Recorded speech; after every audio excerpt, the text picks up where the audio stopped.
So, ladies and gentlemen, your mics are now live. And with that, allow me to introduce to everyone our players for this evening. We will start with, because he was sure he could come up with something to say in time, Bacon. Bacon, who are you and what are you playing? Bacon, I'm old, I eat bacon, and I play games badly. I am playing Gordon Argentbelly, the Autonome Artificer Chef. Autonome Artificer Chef. And I deliberately had 10 pounds put on my body because I was told never trust a skinny innkeeper. It's true. Never trust a skinny chef. Told you I'd come up with something. Ari, who are you? Who's your daddy and what does he do? Hello. I am Ari Cypress Everly. I am playing. Let me pull up my character card. I am playing Seth, a plasmoid warlock. Warlock's the right magic class, right? Yes. If you check in your on your background page, I put the name of your patron there. You had also given it to me. I also sent it, yes, but this way you don't have to look for that when you can find it more readily. And I'm never going to remember that. And I... go ahead. What? Keep going. What? Nothing happened. Keep going. I have in fact never played a plasmoid before. I mean, that's not much of a fact because I don't know many people that have. Especially not in D&D. That's true. Noctis! Hi. Save us! You might be SOL. Noctis Silence. I'll be playing a Speaking Ranger who has, oddly enough, not had an opportunity to reproduce yet. So he's the end of his line at the moment. Well, that's irresponsible of him. I mean... And with this crew, it ain't going to be helping that matter none. In either direction, either the reproducing or the surviving. And last but most definitely not least, we have Sadie. Hi. I'm playing Maeve Glitterwind, and she is a cat person called a tabaxi. Mm-hmm. And if Noctis Silence character ever finds a lady, I can marry them. Because she's in fact a cleric and therefore a religious person. Oh, yeah. She can do the ceremony thing. I can do the ceremony. Yes. Hey, I can translate. So can Noctis. My deity is Shanti, the goddess of the harvest. There we go. I am the second class elitist, W. Adam Clark. And this, ladies and gentlemen, is in fact my first time ever DMing a Spelljammer adventure. I have played in 3 Spelljammer campaigns when it was out the first time, but I never GM'd it. So this will be an experience. Interesting. Much in the way the Hindenburg was, I'm sure. Hopefully Okay, less then. explosive. I vote for less explosive. I mean, we'll see how many explosives are involved. There may be explosions. There may be explosions. There may be a couple crew members who really like explosions. Yeah, I mean, we knew that was coming. Let's be honest. So,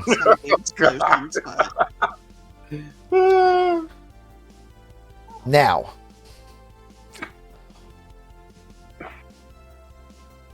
we're going to be starting with a new adventure with a new crew. Who is currently part of the crew of the ship in question, and who are we going to be starting our conversation being introduced to for the first time?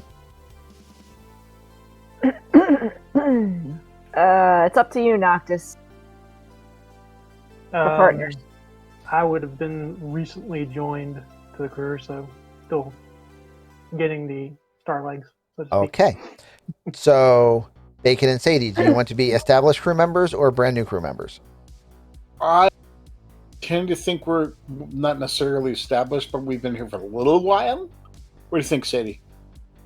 I think we go established. Okay. So So- somebody has been on this boat a little longer than So- somebody else. So the two Yeah. of you have been here a little bit longer, and we are actually going to start with Seth and with Rick's car, aka Reginald, being brand new to the crew. So,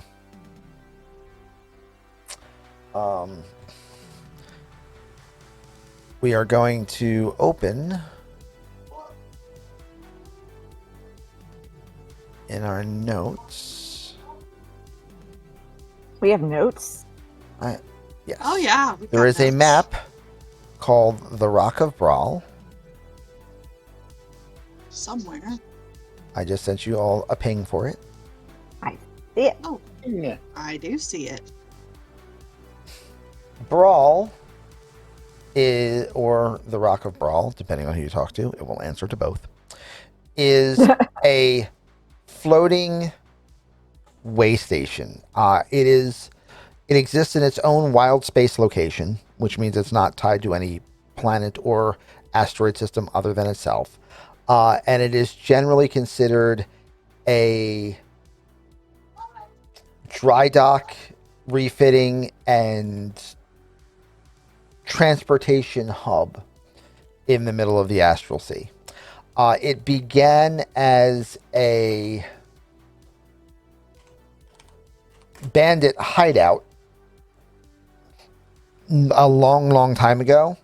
And as it grew in wealth and prosperity, as is often the case, it just became a little bit too established to still be running with bandits. So it cleaned its act up, got rid of all of the bad guys, and now runs, I mean, mostly legal.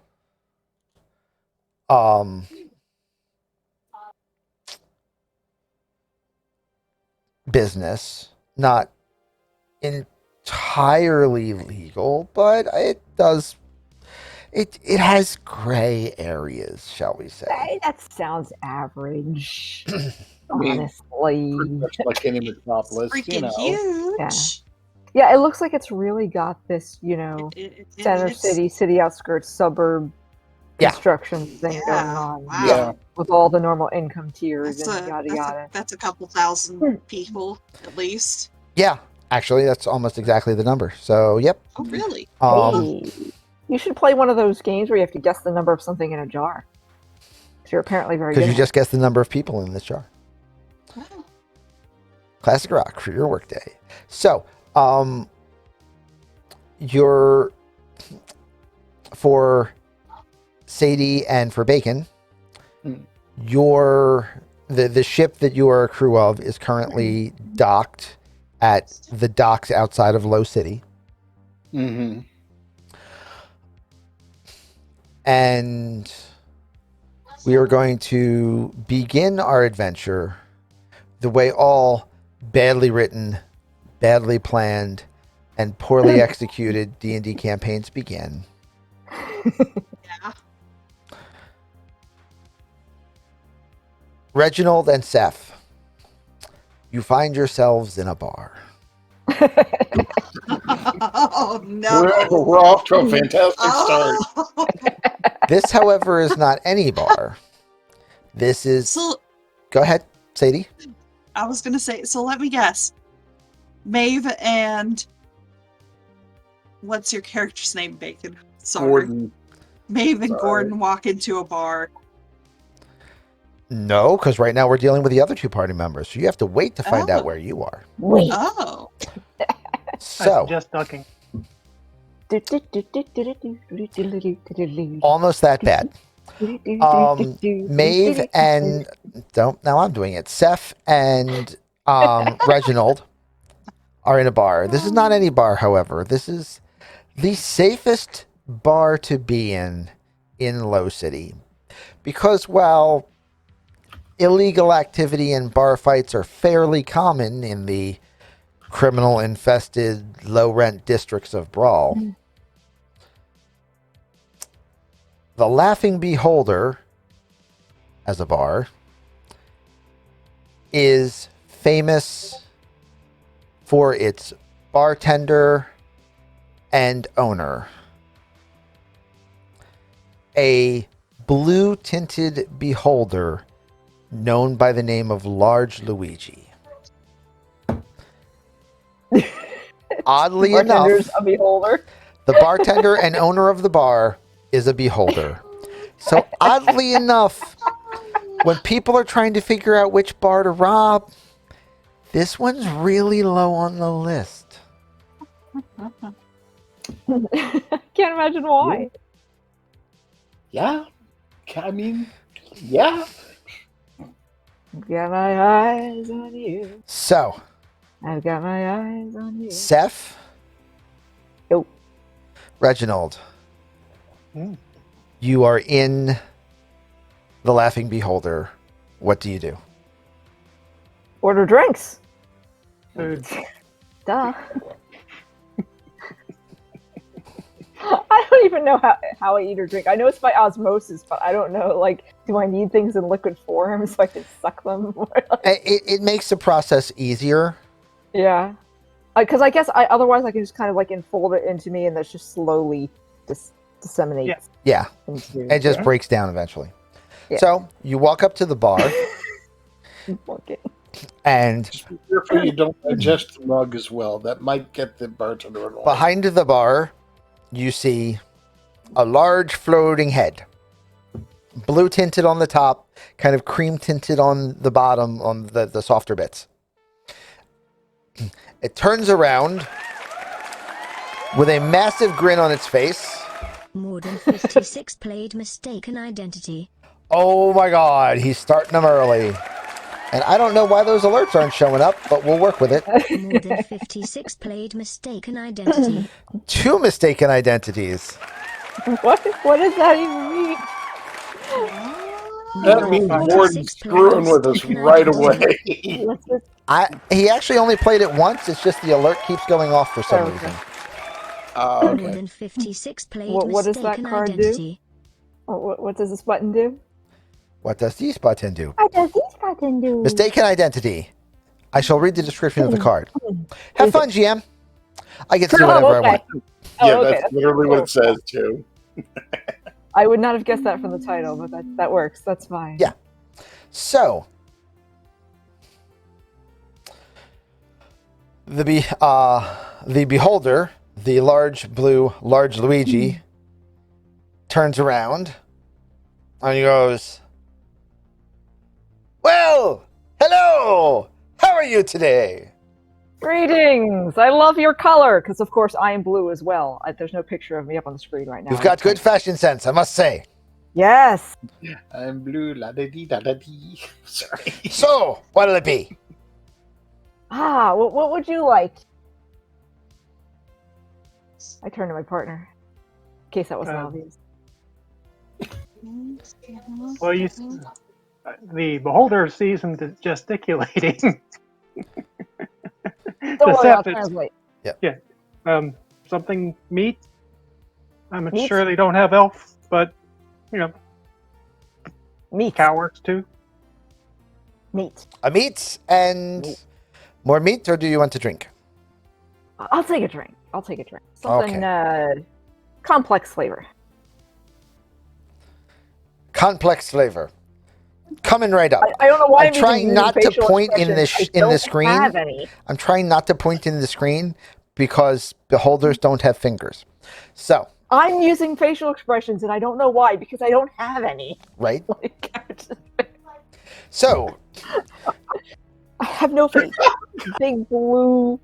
through a complex manipulation of different abilities possessed by different eyes of the beholder, a glass is fabricated, hovered, placed under the tap, which is magnetically pulled forward, which fills, Nice. which is magnetically pushed back, which hovers again and is set on the bar in front of you.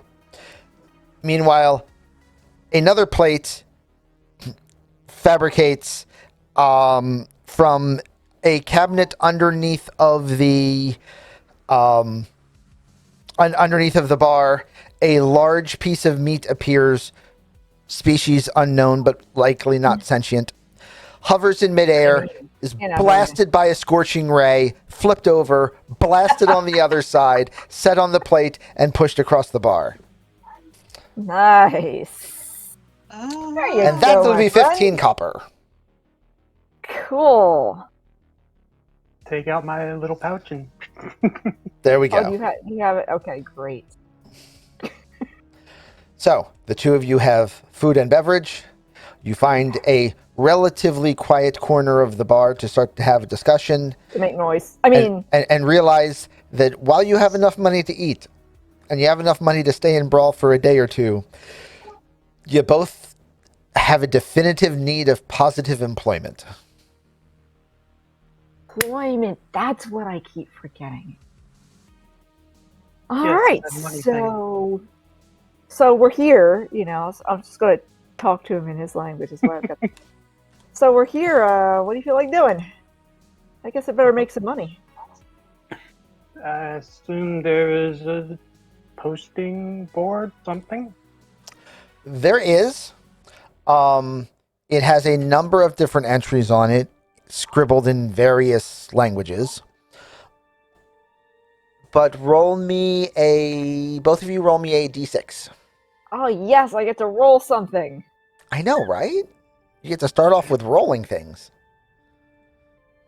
Go. Dice, dice, dice, dice, dice, dice, dice. Ooh, at I that, like look at that that red lovely- black That's jobby. mine. I may still play with it more, but I wanted something colorful to start. Cool. So, the two of I'm you, not sure how to get back to how to customize my dice. Oh, we'll do that some other time. the two of you are eating, drinking, and looking over the board from where you can see it.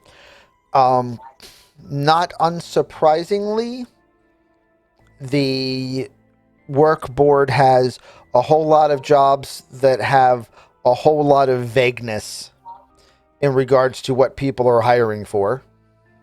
Sure. The most direct Ew. one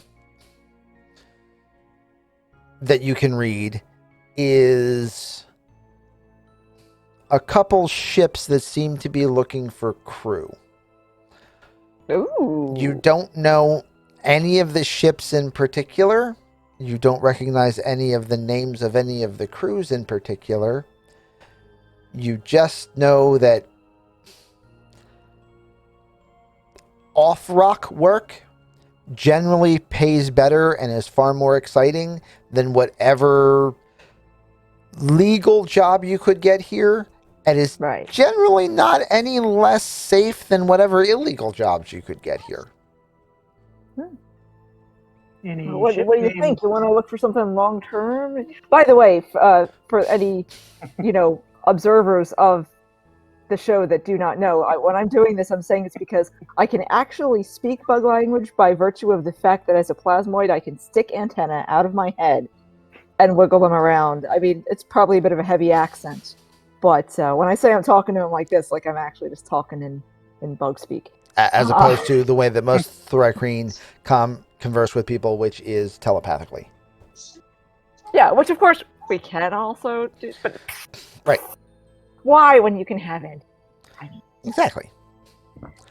So, There's one that looks a little interesting in that it is vague, but at least gives the name of the captain and of the ship, and therefore is likely, at least partially legitimate enterprise. right, yeah, because they're announcing their name, so they've got to be at least The name on the of the surface level. Yeah. Up and up. The name of the ship is the Wandering Glider, and the captain listed is Captain Ravara Zerneska. That's relatively pronounceable. I mean, for me, I can pronounce almost any sounds, really, because I'm faking it anyway. I don't have a tongue or teeth. I'm just Yeah, I can't say. I'm just producing little. And he can't pronounce Rare to- anything, so it really doesn't He matter. can't pronounce anything. He can only click around. He could probably communicate with keyboards if there were such things. I mean, you can tell that it is not a Thrakreen captain. yes, I can. It does Um, not sound like a Thrakreen name at all. it doesn't sound like a gnomish name. Okay. It doesn't sound like a Dowar name. It is possibly an Astral elf. What the heck are my languages? There was like one other random one in there. I know it's Thrakreen, Attributes page, common. right side, bottom box. There you go. Bottom box. Oh yeah, there they are. Gith. Gith is the other name I know. It doesn't sound like a Gith name. Not a Gith name. Definitely not a Gith name. I'm just assuming that. I never played this Spelljammer before either. It's like, Not it a Gith doesn't name. sound like it should be a Gith name.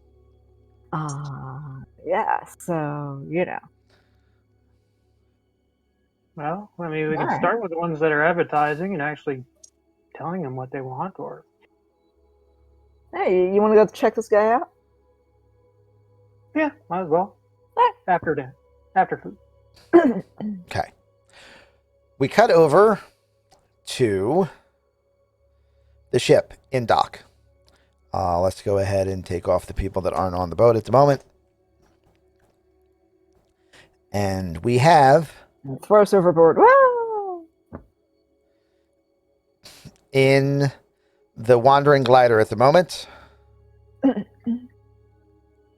having a discussion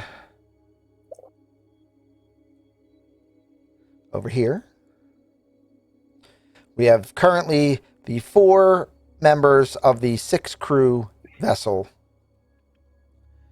We have a Maeve Glitterwind. We have a Gordon Argentbelly. We have a Captain Rivara Zerneska Astral Elf. And we have Nice. Archibald the GIF, or sometimes GIF. Yum. Oh, yeah. Peanut buttery goodness.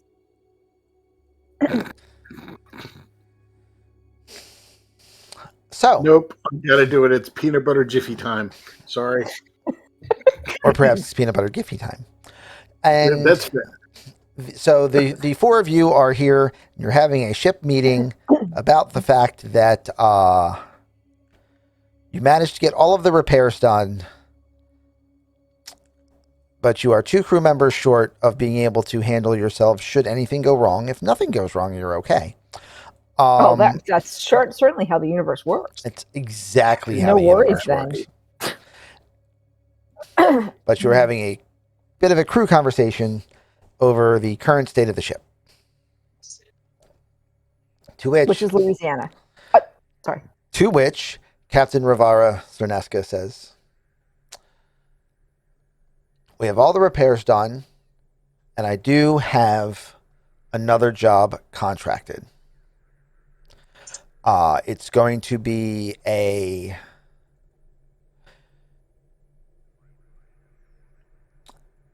transport job.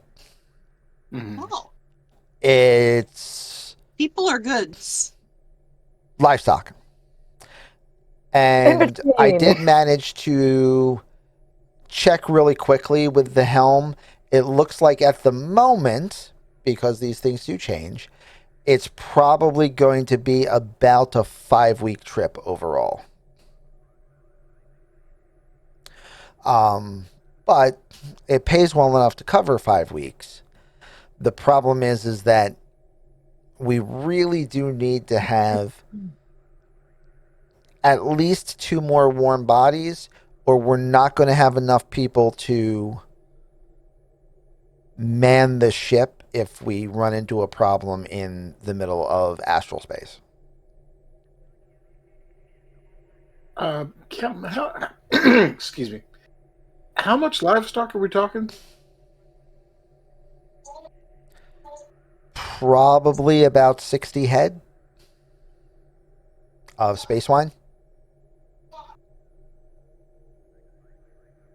Do you want us to cruise the bars, Captain?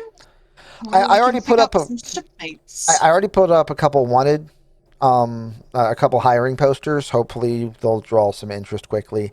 I would like to get moving as quickly as we can. If for no other reason than livestock jobs are usually fairly time sensitive. Yeah, you're Yeah. saying 50 head. We don't have a lot of room. I mean, we've got to feed them as well. I mean, as far as our own stores, we're okay for 6 people. We managed to get that.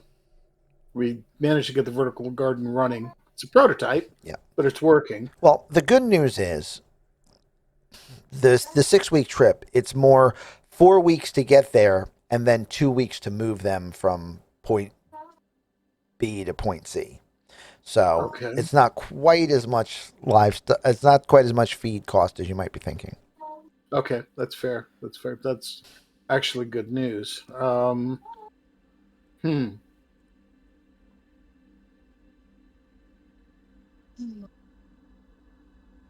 But As he knocks on its metal skull, there was a question there, and I've lost it. well, hopefully it'll come back around. The large gift gentleman that's sitting directly to the captain's right, as he always is, says, "Well, I wouldn't worry much about it, Mom. After all, we're going to be able to find 2 strong backs to come with us, or else I'll just have to pull triple duty for you. Not a problem. We will have this handled momentarily." Well, Holy then. crap. That's some enthusiasm. As she is then, Well.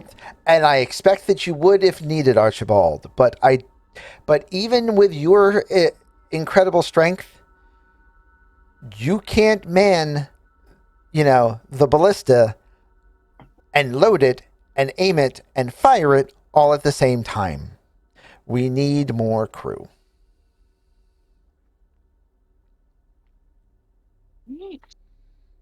How likely are we to actually run into trouble on this, Captain?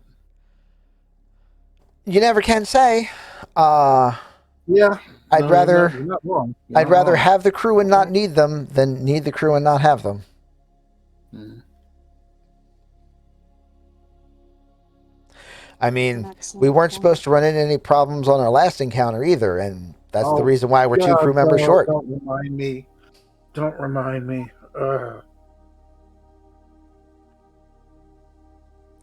Ended up losing half of our coffee as a result of that.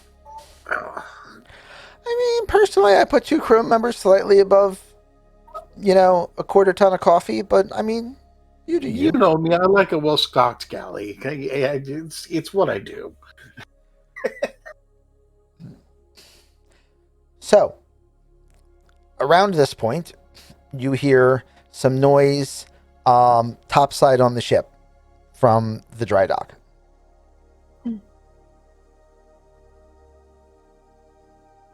We expecting company?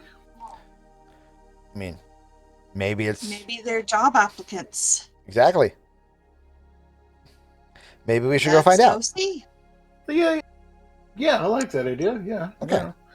So you guys go through the corridor and then out to the cargo bay, and then these dotted areas on the floor are lifts, and by lifts I mean really just ladders going up to the next level. So you come out on the upper deck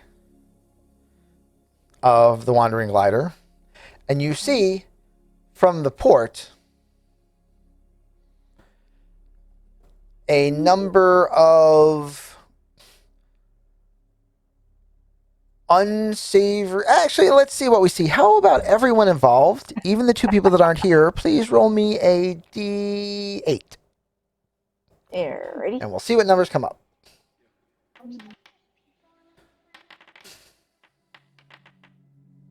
Oh, I have to push roll. There we go. a deuce. Yeah. I'm still coming up as the cleric of the Boy. mad.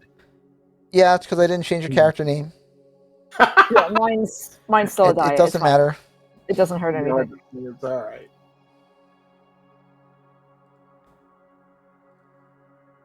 I never have very good luck with the dice. I rolled a 1. Well, I mean, it depends on what you consider good luck. If you consider good luck the ability to summon combats on command that will get you money and experience, then you in fact have phenomenal luck. There you go. See, it all depends on your point of view. It's all a matter of perspective. Speaking of, Yes. I got a 4. 4 would have been not bad. The two of you who are on the boat see, approaching the boat right now, are 3 very large, very meaty, very well-paid looking GIF, or perhaps GIF if you prefer. Never gonna get old. It doesn't. Peanut butter hippos. Never gonna get old. Peanut Gentlemen, butter hippos. moving along the dock. We're going to say that just for now, because I don't have a dock map done that would have the ship on it, maybe we'll worry about that at some point in the future. We're going to say that the dry dock is from where you are on the top of the boat. That is, let's say that is the pier. Those 2 green areas. Okay? All right. And anywhere else is just going to be falling off the boat. So. Which we don't want. So. Which you don't want. I mean, to be fair, you just kind of like float in midair and you can't drown. But even still, it is not the best situation. No. So, we are going to...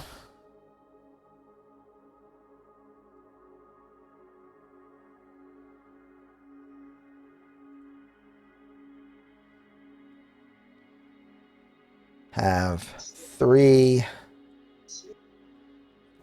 GIF, or perhaps GIF if you prefer. And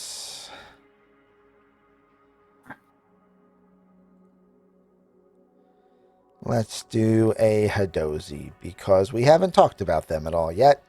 Yes. And it's worth putting up the picture, and that picture looks rather unsavory. So, it all works. So, from where you are on the top of the ship, you see these gentlemen coming forward. We use the term gentleman loosely. Yes. Very. The Hadozi calls out to the captain and says, Captain Zerneska,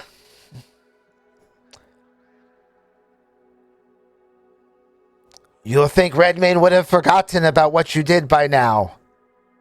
Or at least perhaps you had hoped. She turns, looks at the 3 of you, and says, I have neither the time, nor the energy, nor the money to deal with this problem.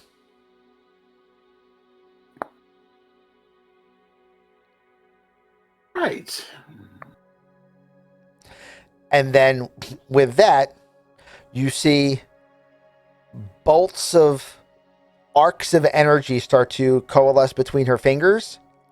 She turns, and we will all roll initiative, including our 2 players that aren't there yet. Initiative. See, we did not start the campaign with a bar fight. We started it with a boat fight. No Just when you active thought it was combat. going to be obvious what I was doing, I turned the tables. Oh, I can't roll initiative because I'm not there. I just Toggle put you down. combat. Oh, okay. I will try And now there's an again. encounter started. So there you go. we go. I was There just we too go. fast. Can we actually bring up There the we go. I mean, there was no point rolling, but you know. You technically could have rolled lower. Well, I I'm right there technically with could you. have, Kid. yes. Right there with you, Ari. We're starting out real well, kids. And When then in doubt, use up the bad rolls on the initiative. Sadie, the second Yeah. icon, the one that looks like a fist, if you open that, that will give you the initiative tracker. And then you need to click on the D20 image. Dun, dun, dun. Dude, I've never even looked at Wow. the initiative tracker. Or you could have not rolled and still been in the same place. That's fine too.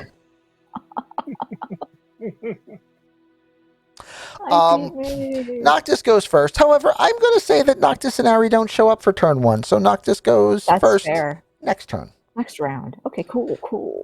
When you hear a noise from the dock and decide to accelerate in that direction. Yes.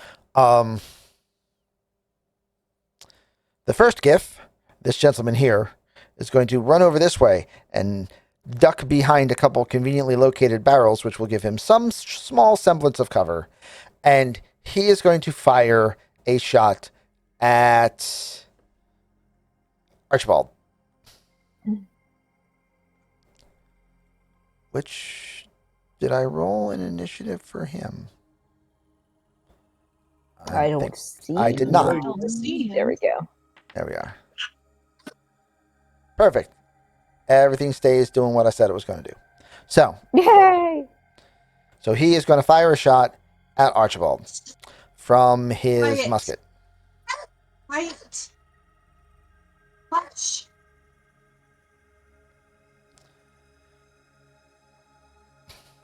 Did you roll one for the captain? Probably not.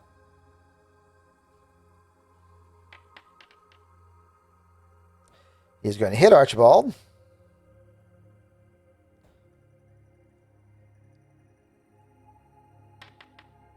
Wow. Captain's going last. Just holding their action. Yeah. That's Yeah. that's Via certainly the what it dice. is. Yeah. Via the dice. Yeah. Just make sure there's no confusion about that. So a shot lands high into Archibald's shoulder. He grimaces and continues fighting through the pain. The Hadozi is going to run this way, leap off the deck, and kind of float over, landing in this junction port between the deck and the cargo area. You can't see where he is right now. He's like below the level of the deck. However, you know that that's where he landed, mostly because you didn't hear him falling off of it. Good old Lex. All right. And next is Archibald, who decides that he is done playing around as he has already been injured. He is going to shoot at Disa-1, the one what shot at him, with his musket.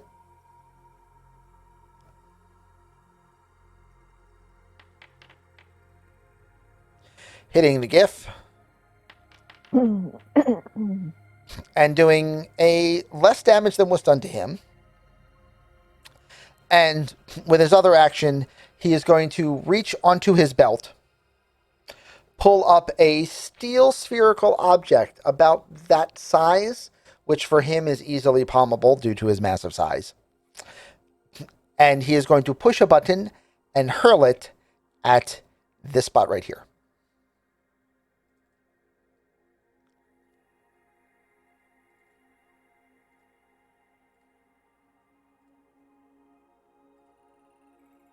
Don't damage the ship. They just got the repairs done. That's why he threw it off the ship.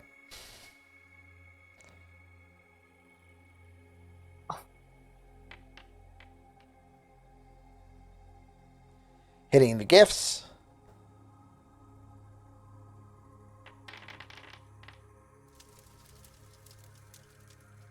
Sizzle crackle.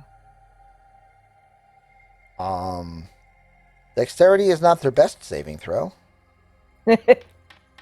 Not surprising. Peanut butter's kind of sticky. Not very agile. And the other one also no. So both of them take 20 points of damage. I mean, that sounds like a lot at level 1. That's like a fair piece. These guys are a bit bigger and tougher than you. Fortunately, Archibald is bigger and tougher than them. Great! Glad to hear Felix it. Archibald. And I believe that brings us up to Gordon. Right. So, let's see here. Give me half a sec. Beg your pardon. I'm going to just double check my thing. And my thing. So I can't really cause any immediate problems.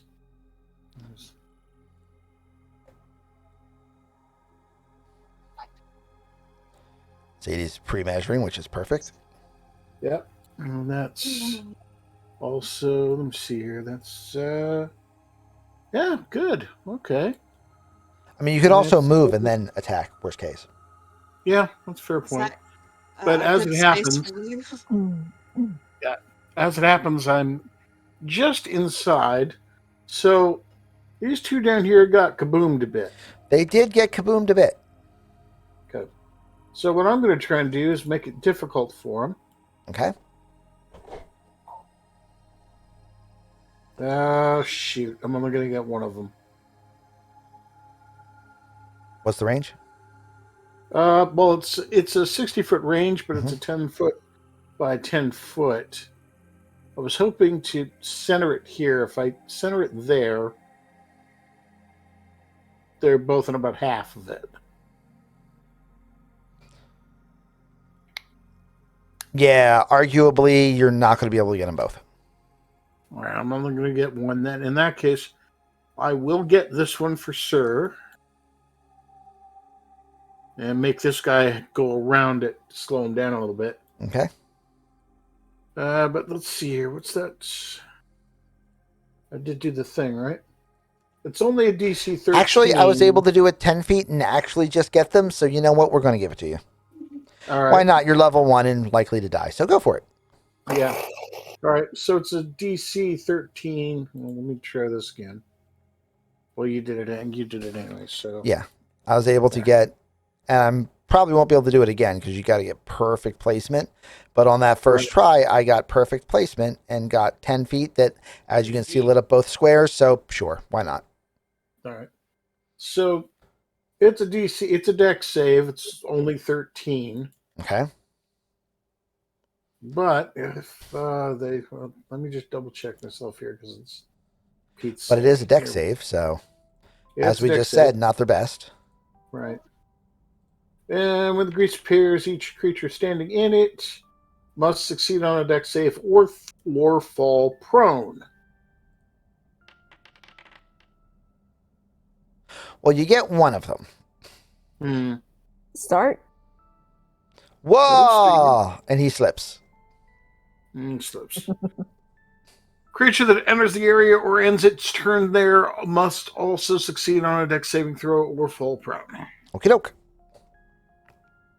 And from there, Just a dumbass. I will move The town mayor, just daughter. over. You have to go back on the guy rather than the measurement.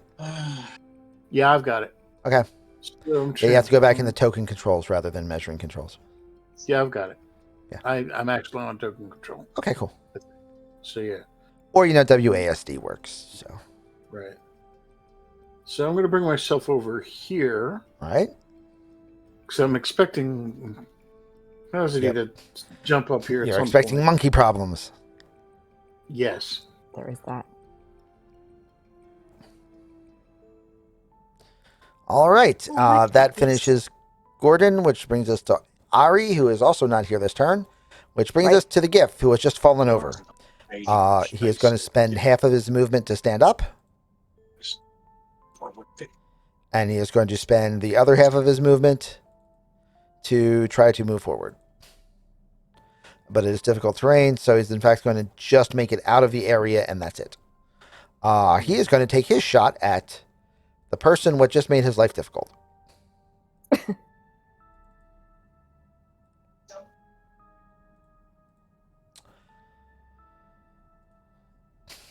So, Bacon, how do you feel about musket fire?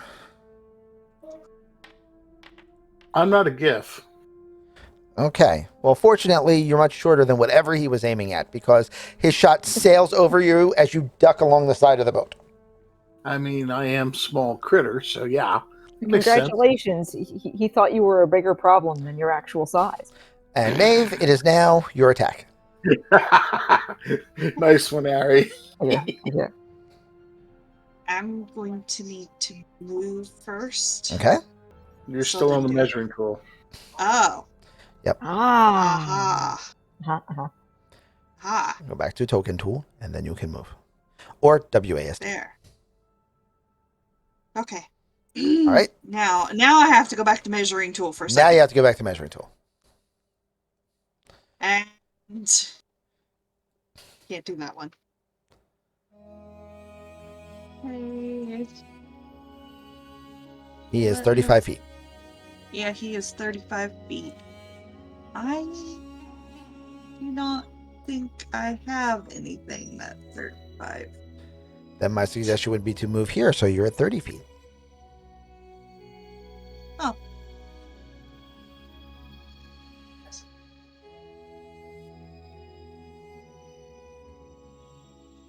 Back to the token tool. Yep. Oh, I'm on a wall. It won't let me do that. Ah, I can do it. Boop. Boop. Huh. There you go. All better.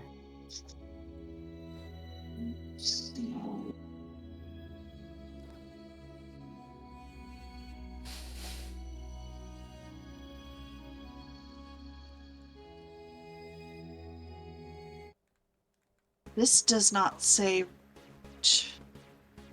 I know the range of Thorn Whip. Thorn Whip is like 15 feet. What? Thorn is Whip the is 30 range? feet. Thorn Whip is 30 feet? Mhm. Okay, then I'm Oh, going to that use should be Thorn close Whip. enough. Good choice. I'm going to use Thorn Whip. Okay, I have to do its attack, right? Mhm. And then damage. Correct. 1! You throw out a thorn whip. The GIF really quickly ducks out of the way, almost rolling back into the grease in the process, and then realizes at the last second, nope, let's not step that far, and then stops. So, Yeah. Since I've done my action, I can't take readiness to dodge, can I? correct. Okay, never mind. All right. The captain Next. is going Captain's to move over here, and she is going to fire a bolt at this Giffy fellow.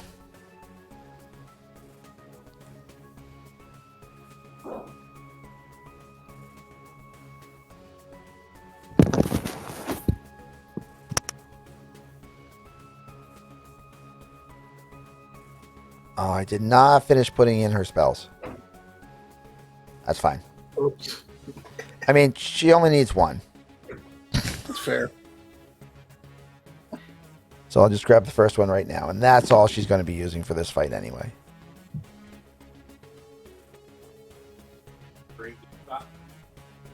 Newton? No, it's outside. Outside.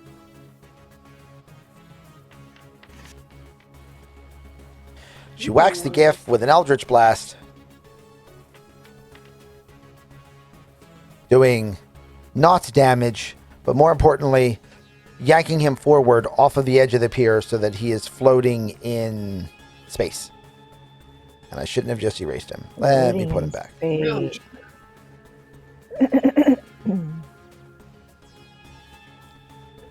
Because he's not dead, he's just floating. Easy target.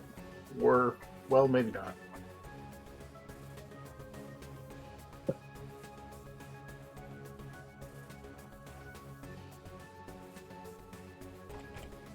There we go.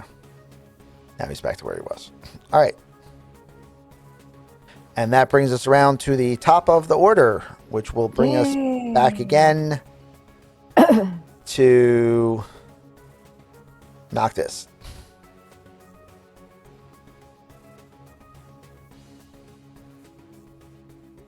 So we're probably casually walking up to things. We don't know what the You are hell's going casually on. walking up when you hear several gunfires and what sounds like an explosion. To see 3 GIF and a Hadozi assaulting the boat that you were trying to get a crew position on. Ah, nice and obvious to pick a side. If you didn't say that, I was going to ask. I mean, I mean,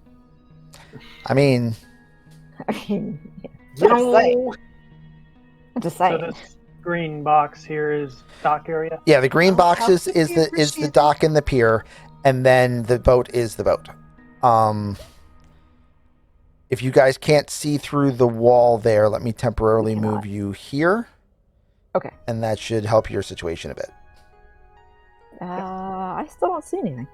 Really? I see the map, There- but I don't see any You sit down. characters. Do you see your character? Yeah,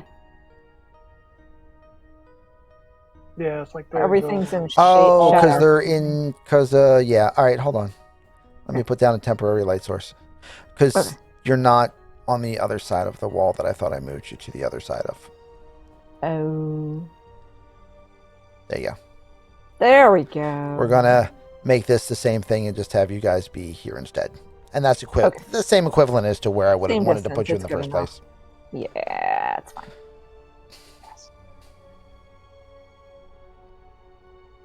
So now you can see all of the problems.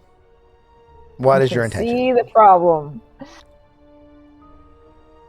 It's there.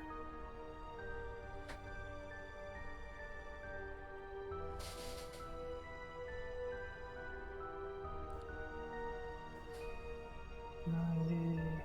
90, 105, 145. I'm showing, so a couple Yep. feet different for you. I don't think that's them taking down the vessel is going to be necessarily conducive to us getting paid. So Right, It would make it harder. a sensible thought. How very practical. How very practical.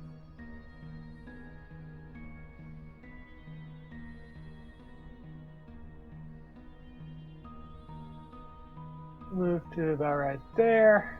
Okay? And let's see, you had one of them out in the middle of space, yeah? Yeah, right here. Let's see. Because he does not have a swim speed nor a fly speed, and he is no longer on solid ground, but is This is kind floating in astral of space. flailing around. He automatically has disadvantage on melee attacks, and you automatically have advantage to try to attack him at range Oh yeah. because he can't really duck or dodge. Because if he goes to dodge, he just goes whoa and stands He just exactly where he spins. is, not really Rails all moving. over the place. Just kind of spins a little bit. Yeah. And the Hadozi, he's just hanging on the side of the ship? Yes, he actually jumped and flew over using his gliding capability, and then, which is why he was able to control his movement, and then landed there and is getting ready to try to come up onto the top of the ship. Well, he seems like a little bit more of an annoyance. Let's see, I believe he is going to get a chakra. All right.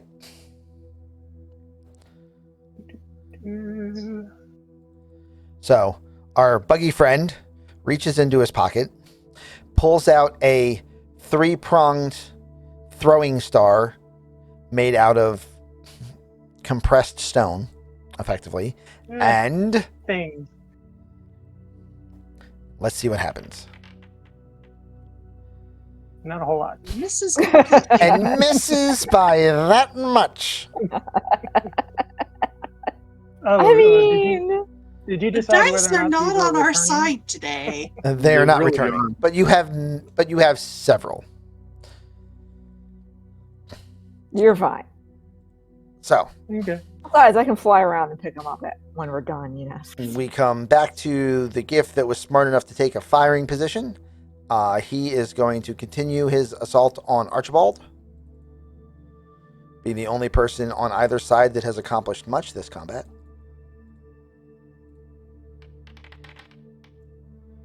And he hits him Ooh. again, Oh. doing So. not much damage, fortunately. Yay, level 1 combat! This time Archibald ducks under the shot, which like bounces off the side of his helmet. He looks over at the captain and he says, "It seems that they are a little upset with you, Mom." And then the Hadozi warrior, at that moment, springs up onto the top of the deck and attacks the captain. Oh.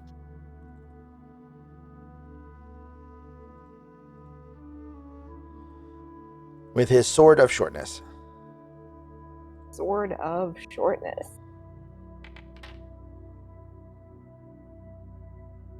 It's damage though.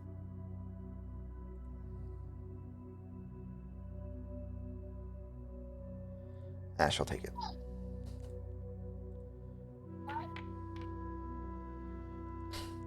Piercing the captain's side, she recoils back a little bit and gets ready to have to fight something a little bit closer than she's used to dealing with, or that she prefers dealing with. Archibald is up next, who is rather enraged that somebody has engaged the captain.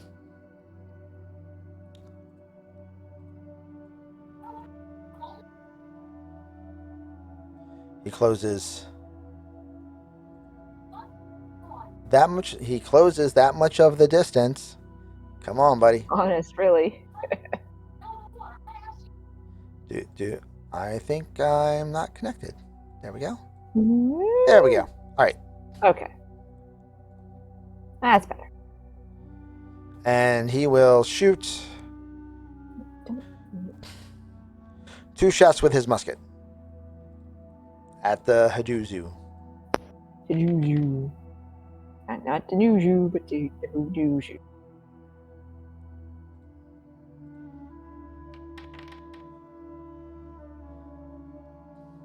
Not doing much damage. And then with the second shot,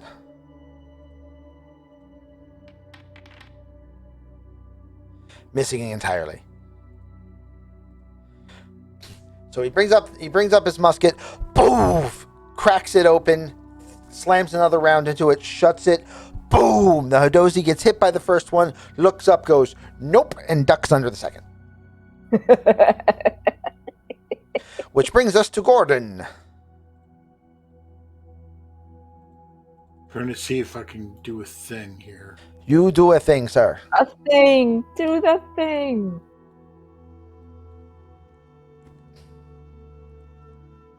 Nope. Can't quite do the thing. You know Can't what? get to an advantageous position. You're just going to do this for battle music. Oh, music. Battle.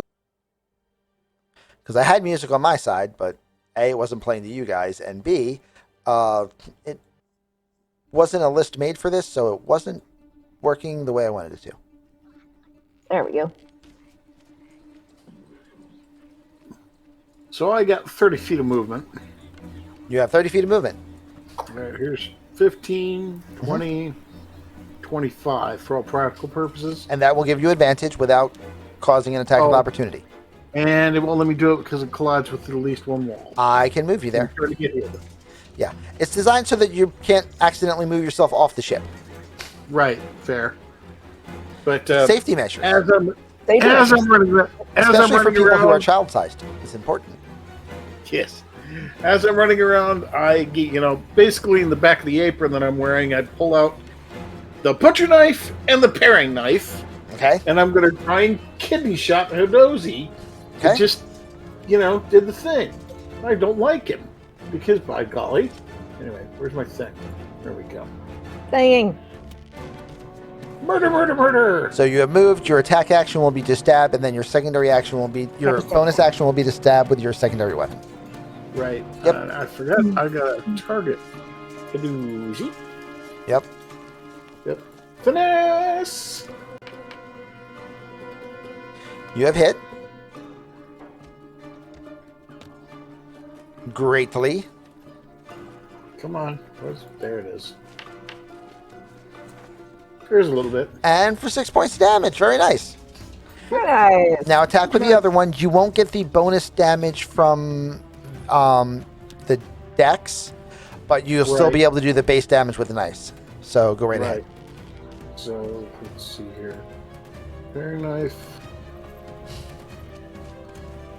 And just roll the attack as normal. That is a hit. Okay. Now, and I'm taking out -3 in this case, right? Correct. Okay. And the parry knife gets 3 more into him. Nice. Nice. He is in fact Paired. bloodied. Sweet. and as I say to him, get off my ship before I turn you into a kidney pie. Since that's exactly what I'm saying at. Nice. And that makes us up to an Ari. I Yes. would be sure I'd never actually do it. I will never cook sentience. That won't happen. I mean, Hadozi, it's questionable. And to be honest, Not Reginald cool. doesn't care whether or not they're raw, does he? So anyway, I Jeez, here we go. here we go. I absolutely have to take advantage of the shooting gallery that has been set up for me. Okay. There's literally a Indeed. floating target, There is literally a floating target. who I believe is actually already within range. There is a floating target who is in fact the size of a hippopotamus. So, I mean, I mean, it's not And quite who a is, boss. like, that's not even fat shaming. That's literally his racial description. he's supposed to be. That's not, Yeah, an insult. is what it is. And he is in fact within the range of my Eldritch Blast. Okay. So let's consume with the attacks. Did you say I have advantage because he's at range? You have And well, he's you have floating around. advantage because he is floating. Because he's floating around, Yes. and he does not have 0G maneuvers like I do. He does not have Uh-huh. 0G maneuvers, nor does he have a flight speed, nor a swim speed natively. So that's a 20. So that's a hit. Yes. And damage. Those are just some really cool dice. I somehow didn't change all of them. That's fine. That's okay. Uh-oh. You did hit him for 2 more points of damage. I mean, it wasn't a lot. Okay, so I've got. Why not start with some spellage? Because I get a bonus action, right? Correct. I may as well go ahead and pop the hex on him. Why not? I mean, let's do a thing. What's the stat of choice that we've been doing saves against? I think it was agility. Dex, yes. Dex. Good one. Dex. Okay. Yeah, let's. I mean, it's probably not useful in his case because he's already floating, but let's use that one anyway. Well, he needs So to do then- it. He needs to pass a Dex save to get back onto the pier, because Oh, the pier is yeah. covered in grease. Forget So- that. No, you suddenly suck at dexterity. Weird Yep. phrase. You really suck at dexterity. Really suck. You suck even more at dexterity. Okay, so I have to. Until the spell ends, you deal an extra d6 necrotic damage to the target whenever you hit it with an attack. Also, you choose one ability when you cast the spell. The target has disadvantage on checks made with that ability. Now, Yeah. because this is your first time using a warlock, I will allow you to have altered the order of your actions and hexed him before you blasted him.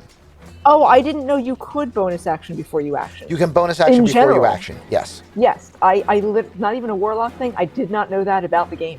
Okay. So roll a d6 So yes, thank you. for additional Okay. damage. All right, 5 more. that's so much better. And now you're beginning to understand warlock combat. Hex, Eldritch Blast, and now move wherever you decide you need to. I mean, I Or don't you can really stay need 90 to feet yet. away and just wait. Yeah, I don't need to yet. I haven't run out of targets I can hit. Fair enough. I mean, The GIF in question. Nope. The GIF not in question. The other GIF. Is this GIF on initiative? He is not, because I had to put him back on the map. Oh, that's fair.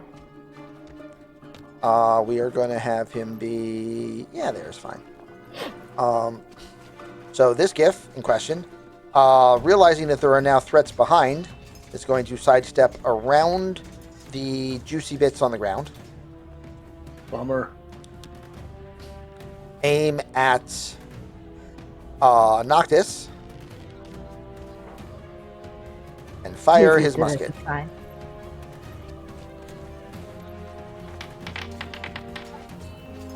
Noctis, you have been missed. Maeve, it is your turn.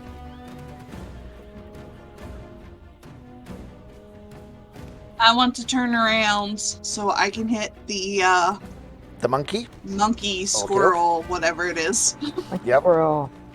The monkey, squirrel, chimpanzee, Hidozi. Yep. Yep. The Hidozi. Yep. And I will use poison spray on him.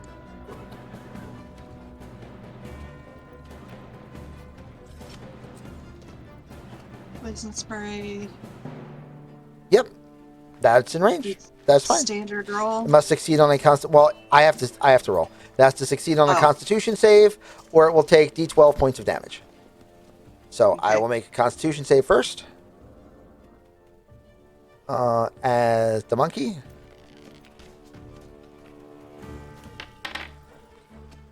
It fails, so you may now click the damage button.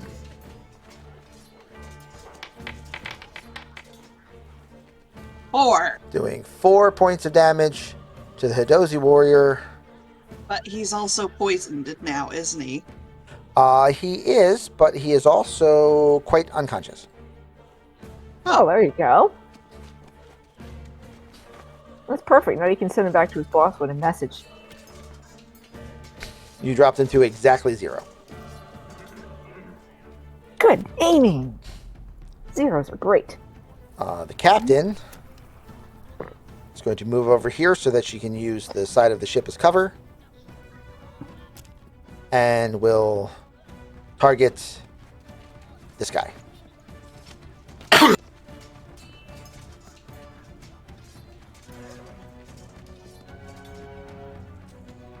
She is also going to hex him first, and then she will Eldritch Blast.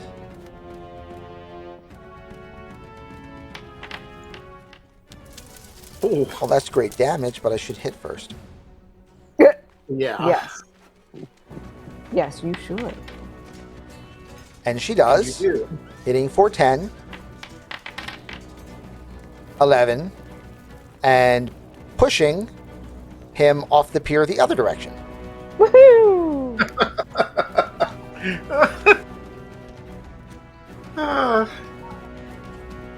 So that he also now has a disadvantage to dexterity actions. And I did it again.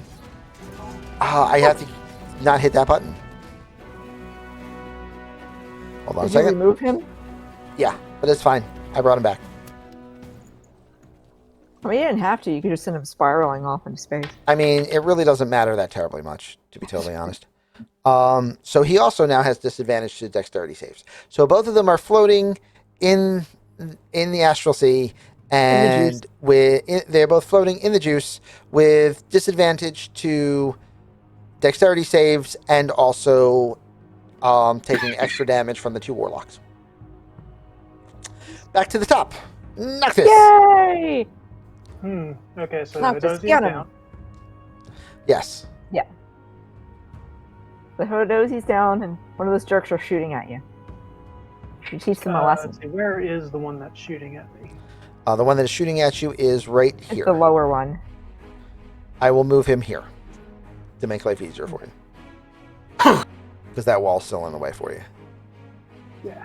Well, Normally either that or wall I is can fine, wall. and it adds a nice effect to, the different decks of the ship and whatnot for you guys, Right. but right now it's just a pain in everyone's side. Well, I'm going to continue close. And he is going. Am I stuck on something?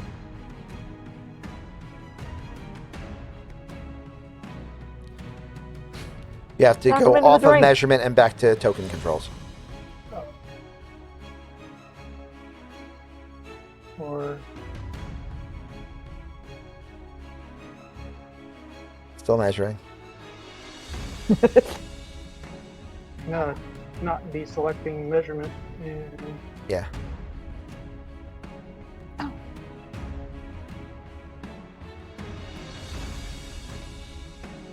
yeah, it's not deselecting the measurement tool. Well, I can move you forward 30. Yeah. There you go.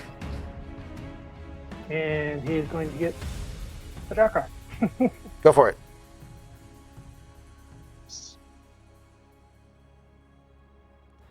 His armor class is 16.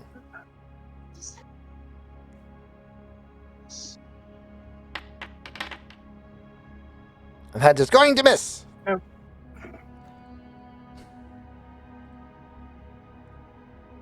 And at this point, I'll go ahead and yeah, I can go ahead and take out my gun. Sorry. Yeah, now you can take out the big stick. So, The big stick. Stick. the GIF who is floating is going to use his action to close the distance to the pier and try to climb up into the grease, which means he is going to need to make a Dex save or fall A prone. double impaired dex a dex save or fall prone. And in fact, that save is at disadvantage, which he fails. So he's just about up and then whoop, whoop, whoop, whoop, whoop, whoop, whoop, whoop, and then slides back away again. So he can't quite make it onto the pier. Aww. The Hidozi warrior does nothing, Right. Because he's unconscious. which brings us back to Archibald, Archibald! who looks at the two GIF standing close to each other, one on the pier, one off, and goes, "My good man, you seem to have some problem gaining momentum. Allow me to assist." And lights a fuse, throwing 4 sticks of dynamite at the pier. Oh dear. We are not responsible for pure damage. We're probably gonna have to make a run for it after this. You realize, Captain? He's done worse.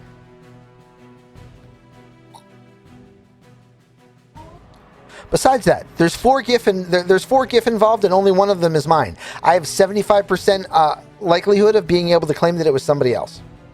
That's a good point. We'll believe it. You're cool. Yeah.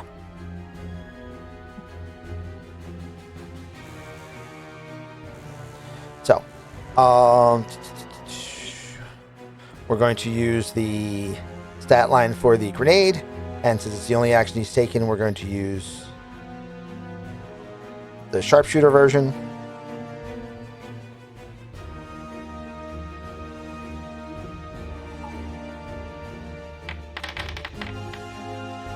He hits the spot that he was aiming for.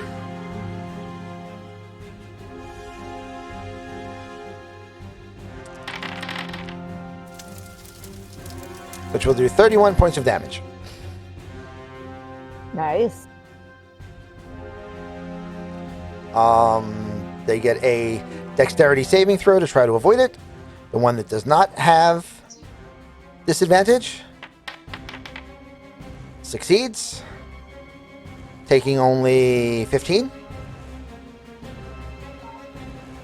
By the way, he is double bloodied.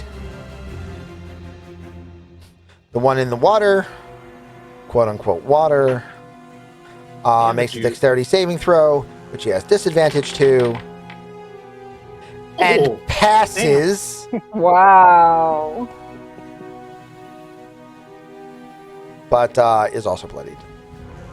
Okay. Right.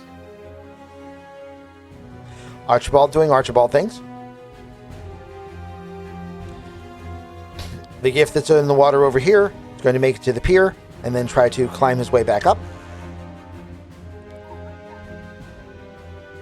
which is a dexterity ability check, not a saving throw, and fails. And then that's a Gordon. I know I'm within range for this. Let's see here. We'll go after the one that's double bloodied.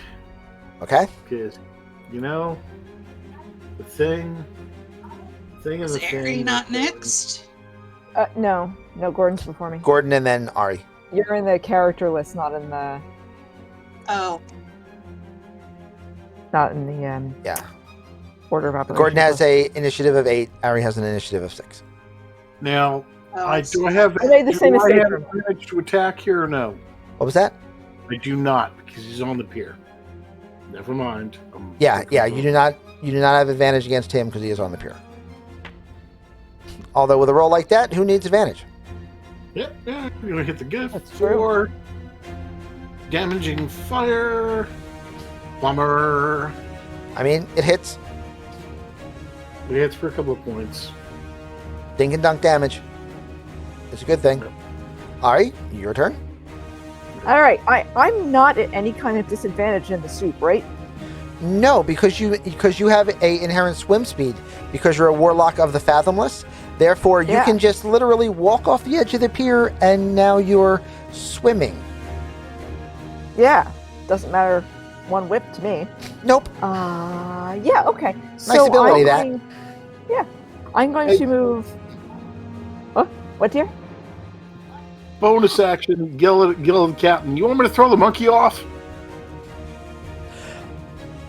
Now we're going to send him back with a message. Fair enough.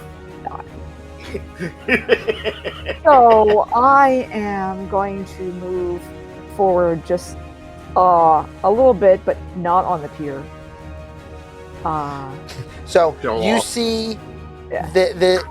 you see the plasmoid walk off the end of the pier, and then below the robes that she's wearing, you just see tentacles.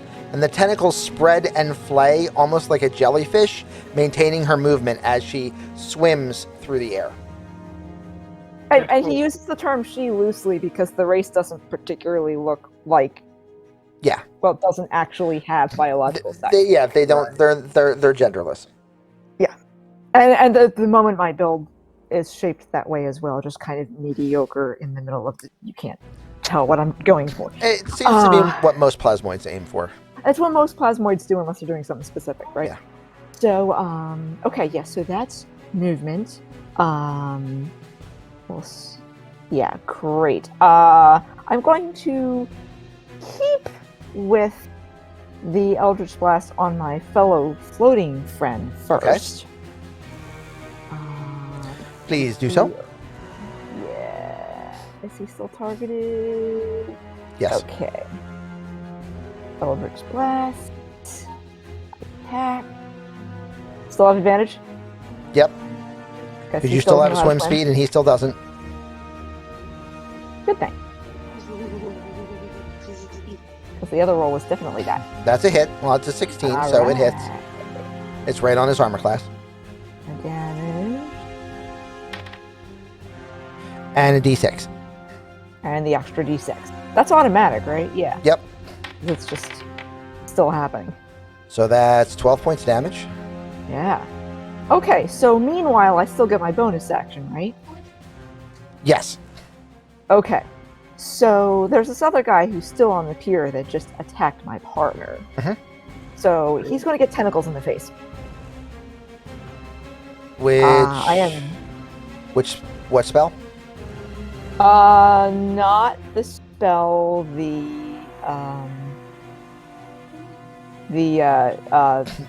Oh. family ability. Of the deep. Yes, the deep ability. Okay. Yeah.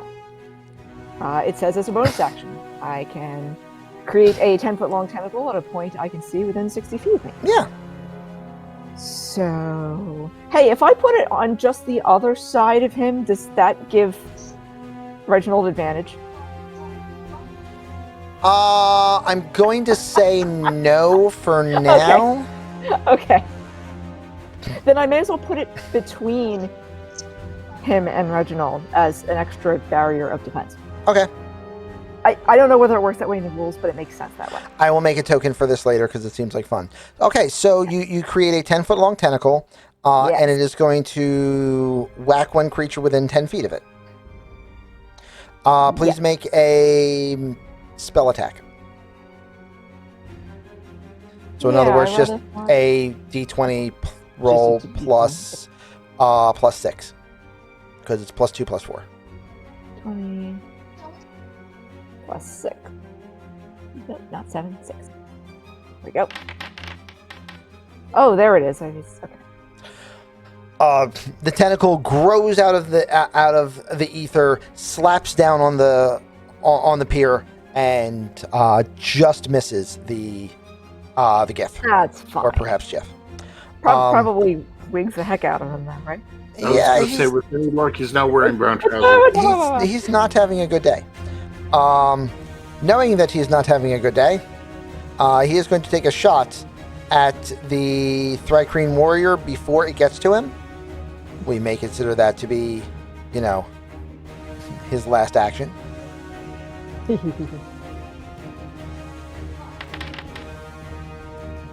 And he hits.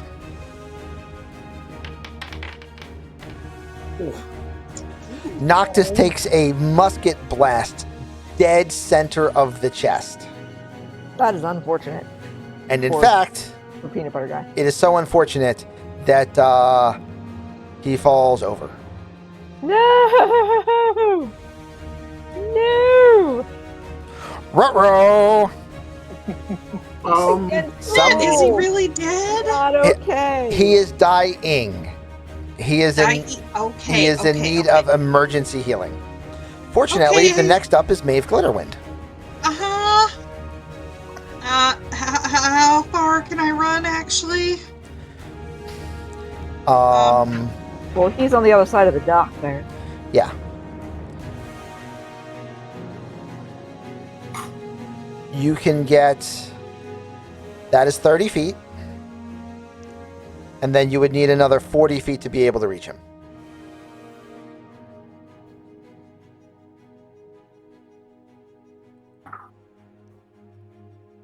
I don't have a bonus action, do I? I don't think I do. Well, you do, but... Not for well, you know running? what? I am going to remind you that your healing word spell has a range of 60 feet. Oh, that's nice. Oh! Okay. That's It very doesn't do as much yes. healing, but right now you don't need as much. You just need healing. Okay, yes, I wish to do that. Thank you. Okie doke. Standard roll. You roll a d4 plus your spellcasting ability, which is 4. So d4 plus 4. Okay. Well, it said... Never mind. I'll just go to this. A d4 plus 4, right? Correct. Where are you, thingy? Just right on the bottom. This. Okay, d4 Yep.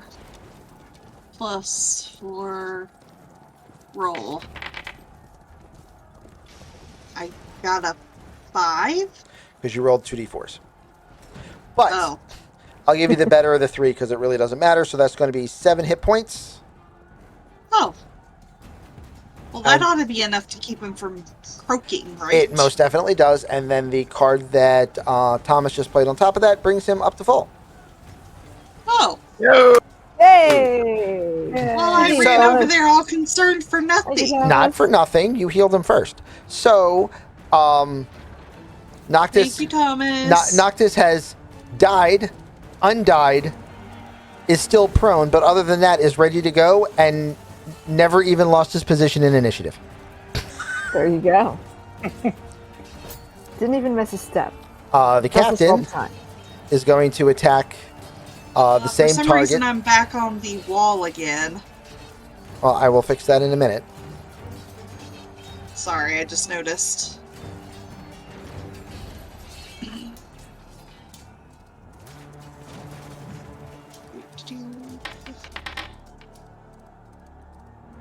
Hitting the crap out of her target. Yeah.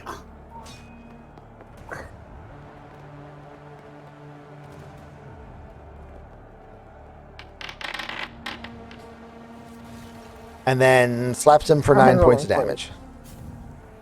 Which unfortunately is very little.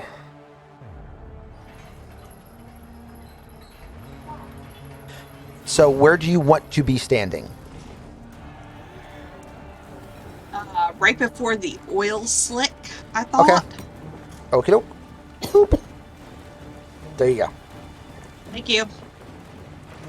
Definitely want to put you there so we don't have the same problem we're having with everyone else. So there we go. Right. And that brings us around to the top of the order with Noctis, who is in fact not dead. However, Noctis, as you did quote unquote die, you do have currently 1 level of exhaustion. Okay. That does. You currently will have disadvantage on ability checks and saving throws. Okay. So it's half a movement stand up, yes? Yes. Okay. I will stand up and move, take my half movement here. Oh, looks like it was just enough. Ah, nice. Sucks to be this guy. Yes, it Get does. him! I will ready another chakram, and I will whack him with the Githka. Okay. Gonna whack him with your big old the beat stick. sharp quarterstaff.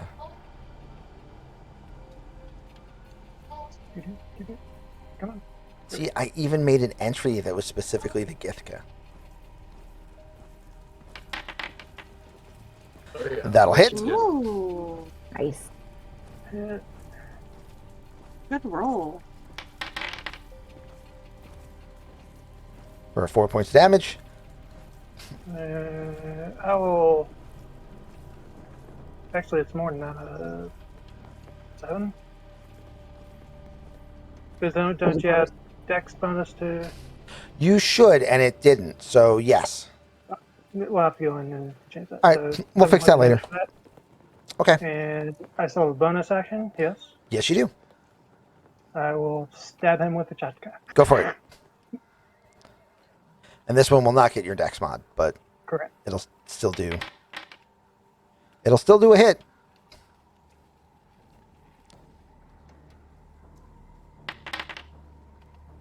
And it'll still do 6 points of damage, which is exactly how many hit points he had.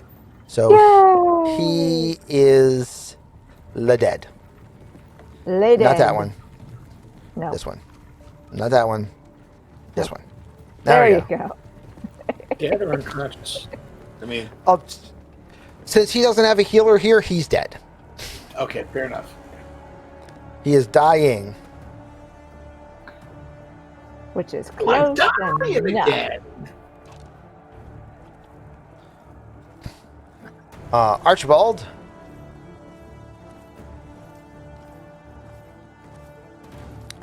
Is going to step up to the edge of the boat, and as he turns to the captain, he says, "Excuse me, Mum. I know that you have this well in hand, but this is, after all, what you do pay me for." And he is going to shoot the crap out of the other diff. Yes.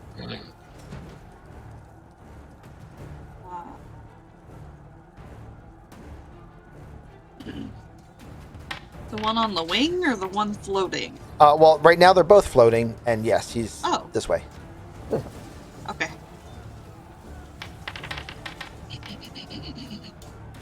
There we go. Shooting him as he's just floating there, kind of pushing him away a little bit, but not quite 5 feet, so I don't have to adjust his position. And which brings us to that guy, who's going to spend, who's first going to try to see if he can get back up onto the pier.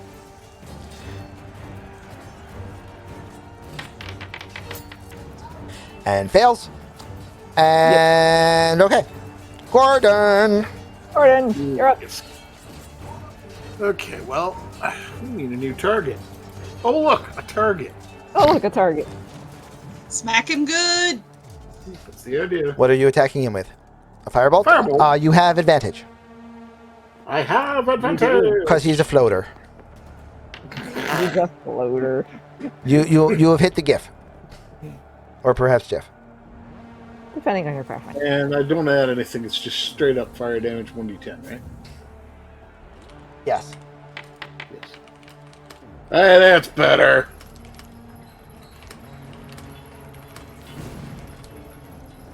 Eat fire. Yum! He does, to a fatal degree. Yay! Yay! Bloop. I mean, Oh. Is there going to be any left by the time it's my turn? Hopefully I not. don't think there's any left now. No, the captain didn't quite kill the, Ari, it is your turn. And this one over here is still around. Oh, the one on the far end? The one on the far end. Of course.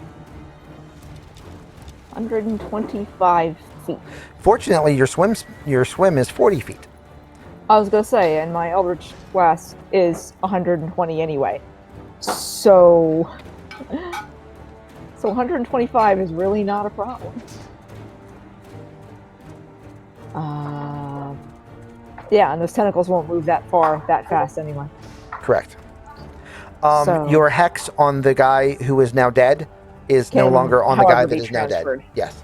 So we will first transfer that to the new guy. Okay. And I will move just, I guess, a little bit. I don't really need to move very far. I think I'm like... I'm keeping out of their gun range, is my point. You're doing a good job of it. Yeah.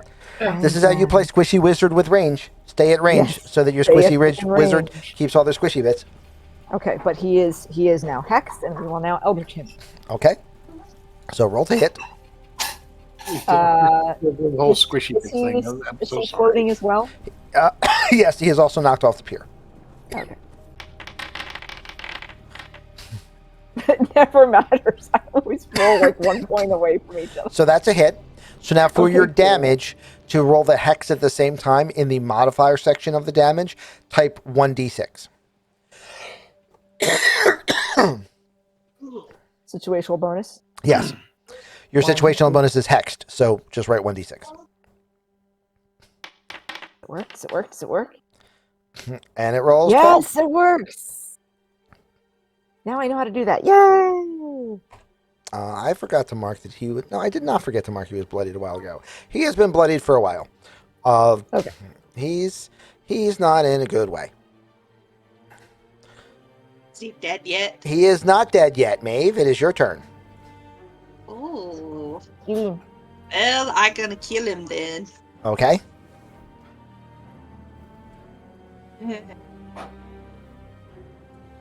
What is your intention for killing him? Thorn whip. I was gonna say to be successful. I mean, You need to move forward at least 1 square. I do? Yep. Oops. There you go. Now it Pretend I works. did that first. Yep, no problem. It hits. And roll your damage. Critical damage or normal Just normal damage. Normal damage. One! Would you like to pull him forward onto the pier, or do you want to keep him where he is? No, leave him where? Okie doke. Then he stays where he is. you stay right there and flounder You stay around. right there and float. I just barely stung the bottom of his foot. I'm like, whatcha? And I just hit his tootsie. The captain looks over at Noctis and says, "Do you want the honor, or do I finish him?" Your ship. So, still looking at you, she goes, like, she's looking at you and pointing the other way and goes, bang. Nice.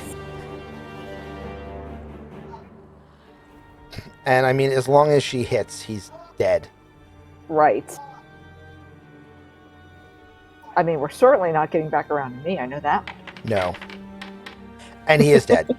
He's dead. I don't need to roll the damage. He's dead. No, he's dead. Yeah. All right.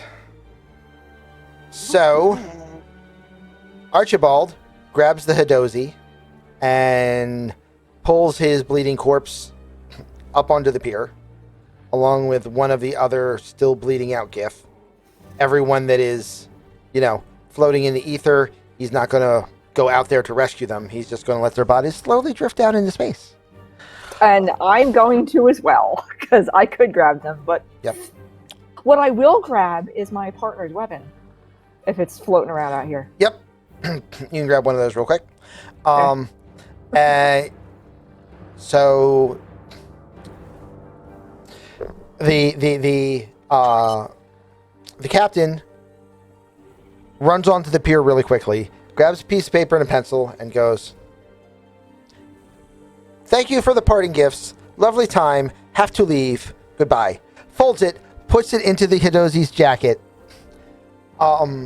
gives him just enough of a bandage to stabilize him, and then says, "So, hello?" Captain Zerneska, I presume. "Yes?" Excellent. My name is Seth. This is my partner, Rishkar. Reginald's fine for common. "Okay. I heard you were looking for some crew. Yeah. Welcome aboard. We're leaving." Thanks, let's go.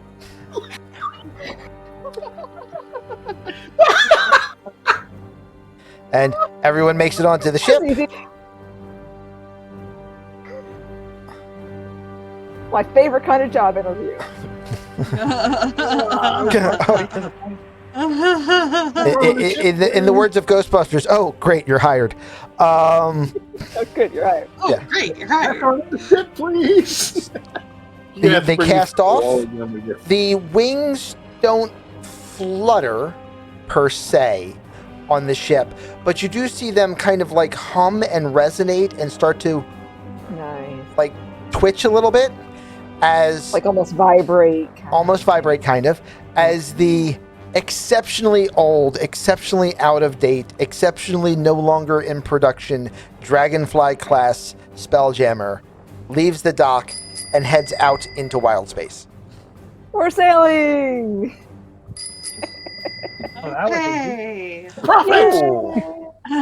Oh. Is now a good time for a 5-minute bio break? We are just about to take a 5-minute bio break. We have to do one Okay, thing hold first. on. I don't know why that alert is pinging 4 times. Ping, However, ping, ping, ping, ping. before leaving, Reginald, you notice something in the jacket of the one GIF, or perhaps GIF, that had not floated away into the ether. I would snag it. Okay. That's my curiosity. I'm dancing to the combat music in case anyone's not sure. Yay! We survived our first combat. I mean, mostly. Yay. Well, Um, yeah. For all intents and knocked It's purposes. not This- something that's sticking. I'm going to rephrase what I said. You don't notice something sticking out of his coat. You look and you notice that the boots that he's wearing have arcane script on them.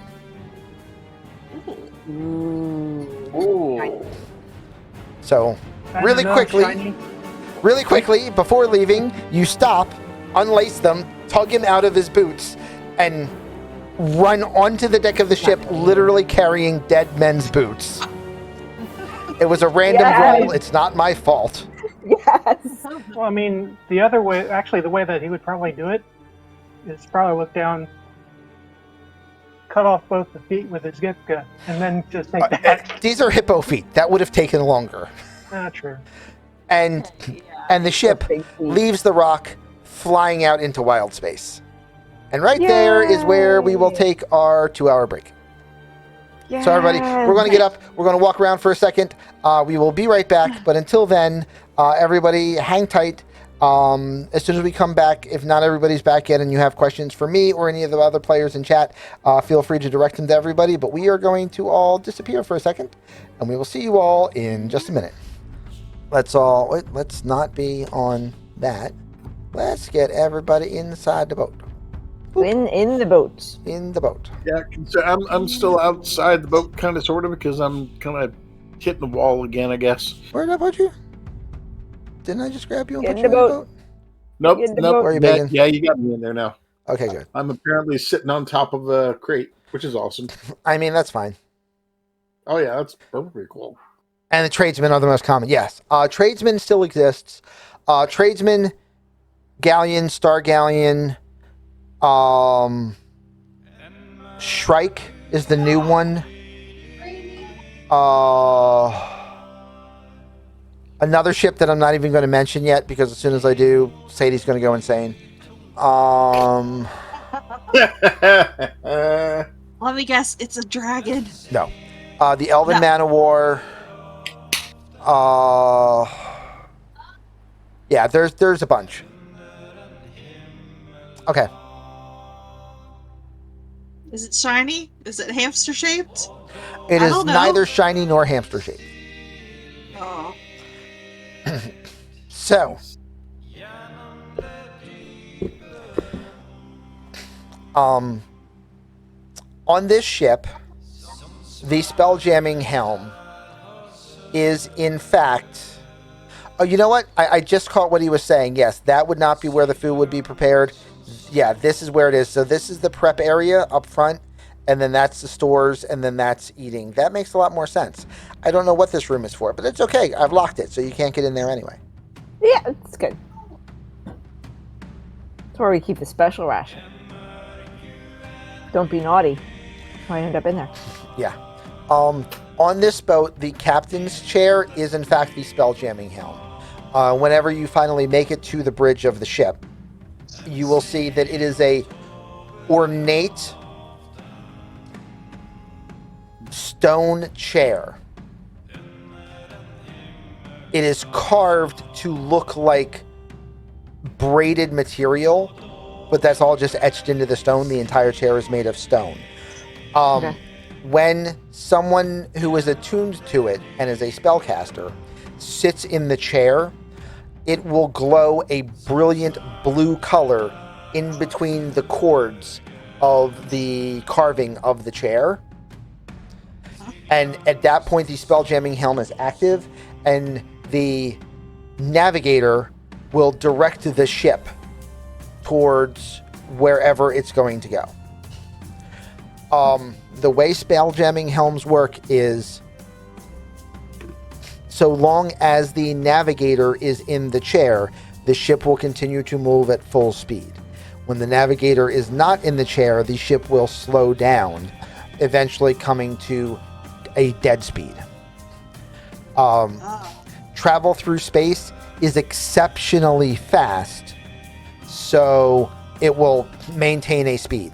If the ship gets too close to another object that is also making a gravity pocket around itself, generally within, I think it's 500 meters, they will both immediately slow down to cruising speed to make sure they can maneuver around each other or engage each other or whatever. Yeah. A spelljamming helm is a very specific magic item with a very specific attunement. The person attuned to the spelljamming chair can voluntarily pass the attunement to another spellcaster. At which point, they get out of the chair while still having physical contact with it. Another spellcaster walks up, makes physical contact with it. They transfer the enchantment. The other person sits in the chair and continues navigating.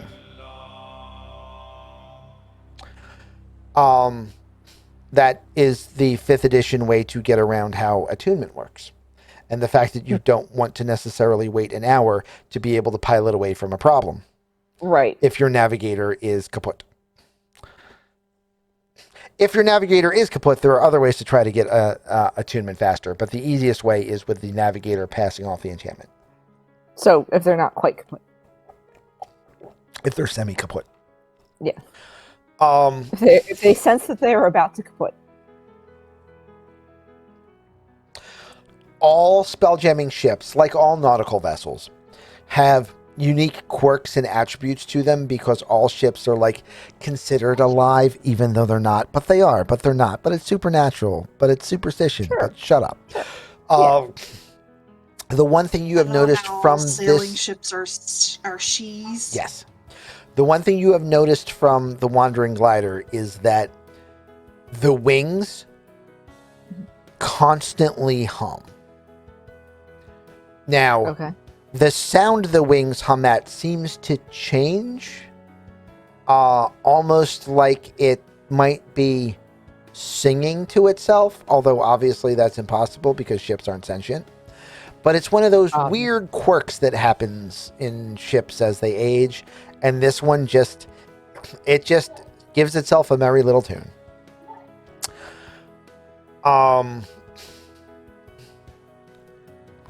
So all that is to say, you have been given a overview of the ship. Okay. You have been introduced to the existing crew members. Okay. Oh, Yeah. Maeve and Gordon and Archibald and the captain. And been given an overview of the ship itself. You have bunks, or rather, hammocks in the crew quarters of the bridge deck.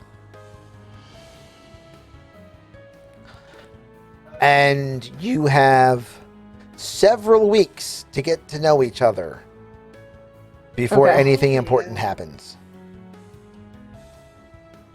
So please, start talking amongst yourselves, and I will occasionally pretend to be either Archibald or the captain. Okay. well, for myself, the first thing to the newest crew members is chopping up onions and what have you. So, as I've never met a member of either of your peoples, since I'm the short order around here, pardon the pun, what do you guys eat?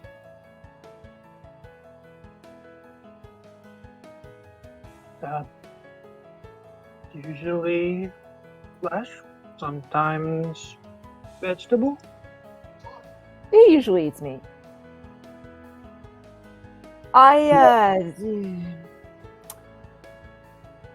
Don't worry too much about it for me, because it doesn't matter. I'm just going to absorb it all anyway. I noticed that.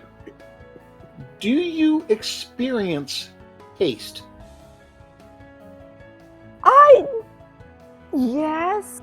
It may not be exactly the same way you do. I have senses, but they operate a little bit differently. But I'm really not that fuzzy. That's fair, but since I cook, I should at least try to make it taste good. Ah, that's delightful. I'm sure whatever anyone else likes, I'm going to be fine with. Yeah, I was going to say when I was growing up, If I'm really in a rush, you can super process it up and really mince it and whatnot. It digests faster. Fair, But fair, it's not fair, necessary under normal circumstances. fair. when I was growing up, food was largely dried. Occasionally, we'd mix it with something else, but yeah. Okay. So the two of us are always good on powder if need be. Well, yeah, we don't do powder around here. No, You have ever to since I powder took meat? over this kitchen, Very good. hey, ever since I took over this kitchen or took over this galley, we actually have something with mass and texture and so And on. flavor. Nice. Because that's what I do. Well, feel free to experiment with me. I like interesting new culinary encounters. I might try, but don't mind. Because after all, I don't have to much worry about, indigestion or anything like that. So How about Sure. everybody roll me a D10? a D10. D10.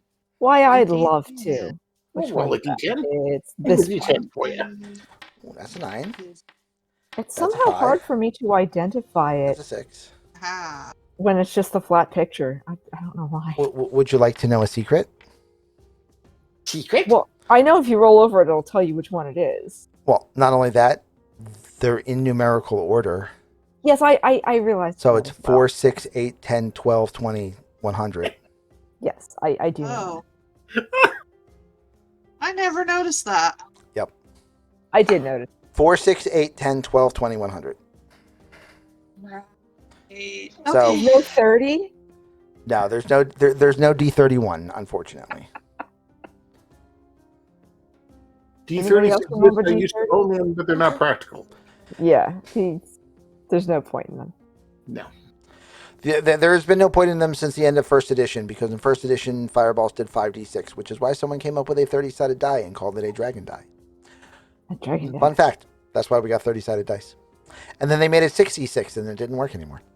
Okay, please You need continue. 2 dragon dice. So ridiculous. But I was going to ask you what we want to do for our next grog experiment. Ooh. We have grog experiments on this ship? We have plenty see, of time hauling these livestock. Oh, is that what we're doing? Okay. Yeah. Yeah. We're actually, what is it? 60 head of space swine is under transport currently. Yeah, I wanted to know, did you want to change the microgreens I'm growing, or do you want some fruit? Just so I can Well, also we tell have- the party members, because we just had a question in chat. You know, I know this is trivial, but are the decks of the ship wood or are they also metal? The decks of the ship are actually wood. Okay. Mm. They are a well waxed, well polished wood. Well, as I haven't had any of your grogs, then I'm fine switching it whenever you are. Actually, in that case, as there is a tradition on the ship, because I just decided to make it up, and we have some left of the old brew. Excellent. Yeah. We pour out mugs of grog for Reginald and for Seth and say, "Welcome." Thank Yes, you. welcome. Thank you indeed. I shall take it. And do And whatever over my the- substitute is for drinking. And then speaking to my feline friend, I don't. Well, actually, what did you think of the last one? Was it a little bit too spicy? Should we sweeten it up a little bit? What do you think? I'm debating the adding of the radish greens. We might want to go lighter on that. Might have less of a mustardy taste. Yeah. Grog's already grog. It doesn't need to be made more so, does it? You I like very much. Well done. Thank you. It was kind of a long shot, wasn't it? But still.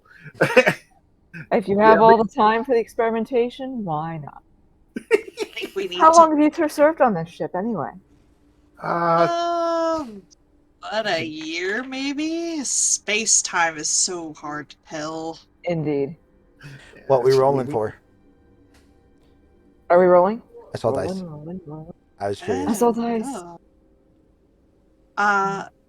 Was that Apparently, that when might have he's been rolling a that was damage roll. that was either Noctis rolling or that was Morden trying to fix something. I think it was Morden trying to fix something. I could use Yep, the okay. Noctis is just pot. randomly attacking. Morden, it people. doesn't help when you answer while you're still on Noctis, because then it still just says that it's Noctis talking. Wait, I there we go. okay. I saw him, alien abduction hover through the shot a couple times, so I was pretty sure it was him. Gordon, I could use a pot. I think we should add some orange to our grog, but I don't think we've got space to grow an orange tree at the moment. Yeah, that wouldn't work on the hydroponics. Might have to. Well, we've got pigs on board. Not yet. No, We don't. We're not that's there. No, right. We you have to back go the several pig. weeks to get them. Yeah. To Oh, pick we them have up go to get bring the them pigs someplace. and then- Yeah. Oh, Yes. okay. Oh That's well, right. when we We get are the not yet pigs, pigs. when we get the pigs, we'll have plenty of manure. We could just make a bucket of manure and put an orange seed in that Yeah, but with It my would take prayers. months. it would Or take. we could see if we could okay. acquire oranges We- while we're at the port of call. That's a fair point. Well, yes, but for grog you need quite a few, and it would be nicer to be able to grow my own. I mean, technically, for grog, all you need is rum and salt water. Because that's what grog is. 1 part rum, 2 parts salt water. Which is Well, ironic since they're not actually in salt water, but it's. I know.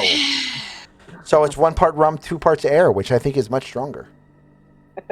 Yes. Good stuff. I love it. Maybe we should We start are the calling drunkest it grog. crew. But The only problem is I can't get drunk because I don't have a digestive system. you do have a brewing kit, so Yep. What do you do with a drunken? I don't know. What do you do with a drunken? I don't know. What do you do with a drunken? I don't know. We're lying in the morning. we make the drunken autognome scrub the deck. Nope. See, like say, I can't actually. I can taste everything, but I can't actually digest or get drunk. Oh, Make him scrub the deck with his head as a bucket. Make him scrub the deck with his head as a bucket. Okay. So. Everybody give me another D10s. Okay. Okay. Rolling a D10. Roll them. 10. Roll Wow. them. I got a 7. Yeah. Okay. Crying off his mustache. Somebody want to give me a D100? Oh, Sure. Sure. Who doesn't? Only the first one counts. Haha. Well, yeah, yours was better than mine. Maybe It not. depends on if it's number of things trying to eat us. Yours was better. I mean, there is that. You know, You feel a slight Yeah. lurch, and the humming sound of the wings changes, which for Maeve and Gordon means that you know that you're coming into a you're approaching something else that also has either an envelope or mass. I think we should be getting ready, people. Yeah, we better go take a look. Boots What on does the that deck. mean? Head up to bridge level. Yep. All right, let's go. Or down to bridge level, isn't it? No, just down, probably up to the top deck is fine. Or Why we're up to can't the top deck. Yeah. Yeah. I will pull everybody to the Top deck. Ba-doop. Whee! Look at that. Oh, yeah. Okay. All right. There we are. The captain. Well, everybody off. Everybody. Captain is still down here at the moment. She'll be up in a second. Mm-hmm. But everybody's up here just in case something shows Just in case up we need to that use you that need to be able ballista. to use the ballista for. Yeah. Hey, yeah.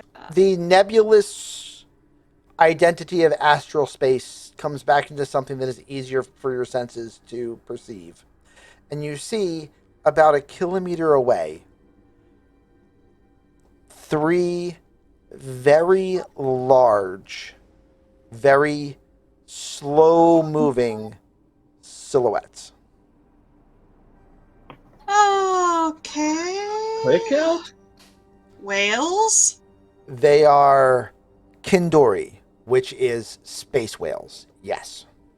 Well, I love Massive beings that if you were inside of a gravity well would easily weigh hundreds, if not thousands of tons. those are big whales. They are really, really big whales. I hope that it's just a passing pod and not juveniles.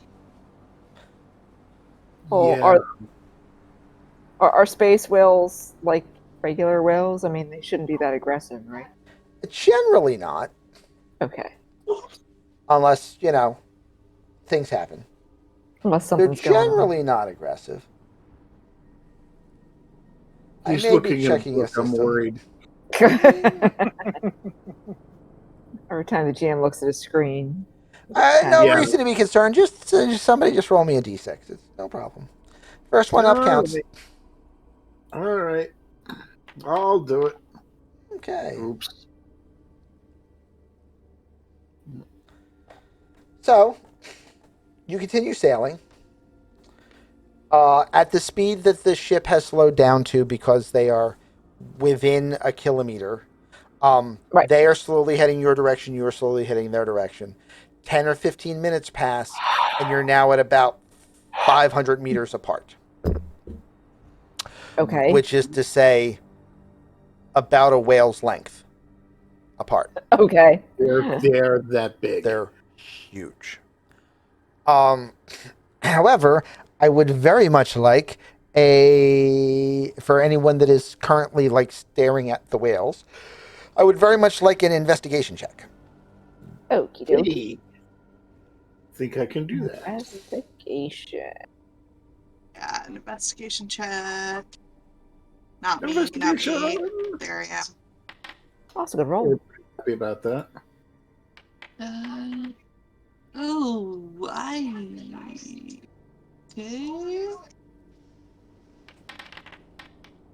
I got a 10. You did. Everyone but Maeve. You rolled well though. Oh. Everyone but Maeve notices. Thank you, Rose. That the whale in the middle has something on its back. Remember, you're 500 meters away, half a kilometer away, and you can see something on the back of the whale that normally you wouldn't think would be on a whale. That means it has to be something like house-sized Right. for you to be able to see it from here. That's it. Does it look like some kind of I want to say control module, as though something is riding or / controlling the whale? Like it could have people in it or something? I don't know what that would look like, but my character would. It could be. It's tough to tell until it gets a little bit closer, and you give me an investigation roll. Okay. Has the captain come up yet? Captain is still on the helm. We should probably tell the captain right away. Investigation roll. Yeah. Doesn't look like I can make it out. I will. Can I jump down to helm? Yeah. Yeah. Basically, you take the this hatch here. You slide the ladder. You run through the corridor, down the stairs, into the bridge. My favorite balls. But yeah, should let the captain know what we see, Yeah. so she can make a decision. Oh, I'm already moving. Yep. Because you will have trouble moving from one level to the other because there's solid walls in the way. Right. So, as you get in, you see the captain is slumped in the chair, like almost looks sedated. Like Right. basically when you spell jam, your entire body goes numb. Oh, okay. So she's a little oddly postured, sitting in the chair. As you come onto the bridge, she kind of rolls her head to the side, and she was like, "Yes, Gordon." Cap. There's 3 of them, right? Yeah, you can see through the main window here. This is all something that appears to resemble glass, and you can see them through the glass. And yes, we got a foreign object or construction or something on top of the middle whale on its back. that's unusual. Very. Can't tell what it is right now. I don't know if we want to investigate or if we want to move this. I mean, your call. Your ship, your call. I'm just saying. Let's fly casual. I don't want to do anything drastic. Yeah. But I'll keep an eye up there, and if something suddenly looks amiss, just yell and I will start evasive maneuvers. Copy that. Gotcha. Let's start back up towards top deck. Okie doke. I guess there's some kind of a quick horn between the ballista and the navigation station. I mean, generally when the ballista fires, the whole ship goes thunk. So firing the ballista will immediately let the captain know that there's something wrong. Other than that, it's honestly like if you stand up at the top of that this spot here and yell You can call down. down. Yeah, Okay. it's at that point you're yelling like the length of a house. It's not Okay. that. This is a large ship by some standards, but it's not a very large ship. Like Gotcha. as far as like true star galleons and stuff like that, it's Right. rather tiny. That's why it has such small crew. It's PT boat. Yeah. Anyway, the three Kindori slowly drifting through the skies. You notice that as they're getting closer, you can see smaller fish trailing behind them, as is customary. Some will be fish that swim closer to Kindori for safety or for air pockets because they in fact need air to breathe.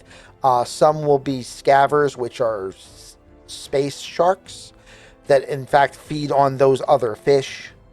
A school of Kindori is kind of its own ecosystem. Sure. Thing edible? Yeah, most of them are. And also, in fact, there's about 8 sets of fishing gear on the ship. It is very common for crews to fish for additional supplies, resources when conditions like this occur, or when a ship is not traveling at full speed. So spending time fishing off the deck of the ship when you're not busy doing other chores is rather commonplace. Like pick off some of the feeder fish in the school or something. Yeah. Exactly. Yeah. Fish. As the Seafood time. as the Kindori get to about 100 meters away for the closest one, like 100, 150, 200. Okay. Right. You can all make another investigation roll. Okay. You have advantage if you have passed an investigation roll to this point. Any to this point? Okay. Yes.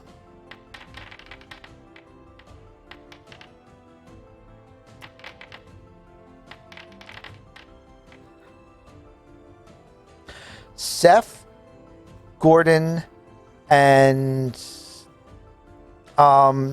Maeve see what looks to be a structure, a building, on the back of the middle whale. So it is a building.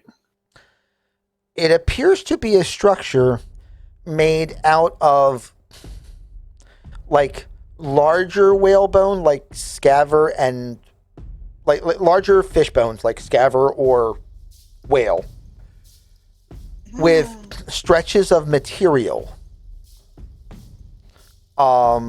covering the gaps between the bones. GM, with my background as a wild spacer, have I seen anything like this before? You've give me a nature check.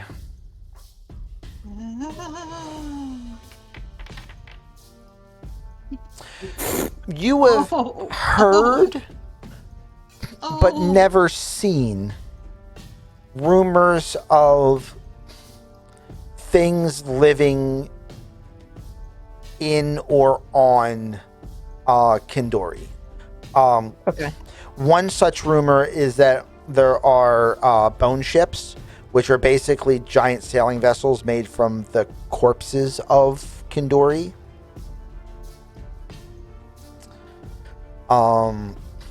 But that doesn't seem to be what this is, because this is still actually a school of still fish. actually a whale. Yeah. Right.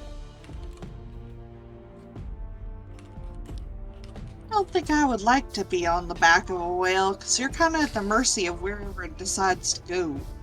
Yeah, but fair. it's pretty big and moves pretty slow. As long as you don't mind going wherever it's going, you're alright. But I don't know Okay. what GM. this is. Yeah. All right. So you've got the construction on the middle one. Right. Now are the Kanduri traveling three abreast? Are they traveling in a line? They're mostly traveling three abreast. Like, there's some variance. Like, sometimes one pulls Sure. ahead of the other as they move around. Mhm. It's tough And they're to not tell. tethered. Correct. Okay. Is there anything trailing aside from pescatarian life forms? Is there anything traveling or trailing behind the middle one?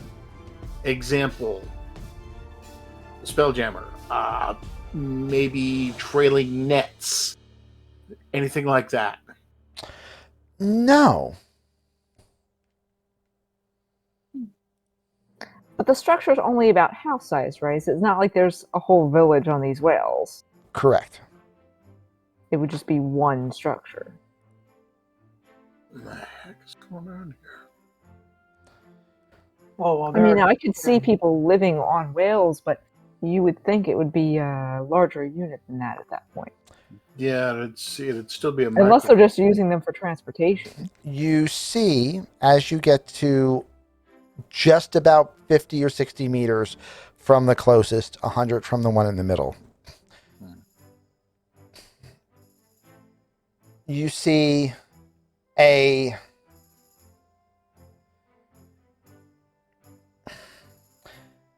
silvery blue skinned being step out from the structure. The top of their head is oddly shaped and sweeps back. There are large fins that come out from the side of their heads, as well as gill slits cut into the cheeks. What? And they look at your ship and just bring a friendly hand up and wave before turning back and going into the hut. Everyone can make a recognize what race this thing is check. Yeah, what is that? I would Is that say that's nature? going to be nature. Perception? Let's go with let's go with Nutyer. Natur. I'm relatively Natur. Hey, there we go. Gordon rolled well. I rolled mediocre. Gordon, Yo, that's a Triton. Pete's sake. Just, Okay. just a Triton living on the back of a whale in space. Okay. Yeah. No, we're good. Hope he's not by himself. That's kind of a lonely existence.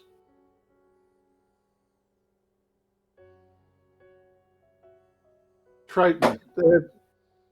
Triton. Yeah, Ring a bell? I don't remember off the top of my head.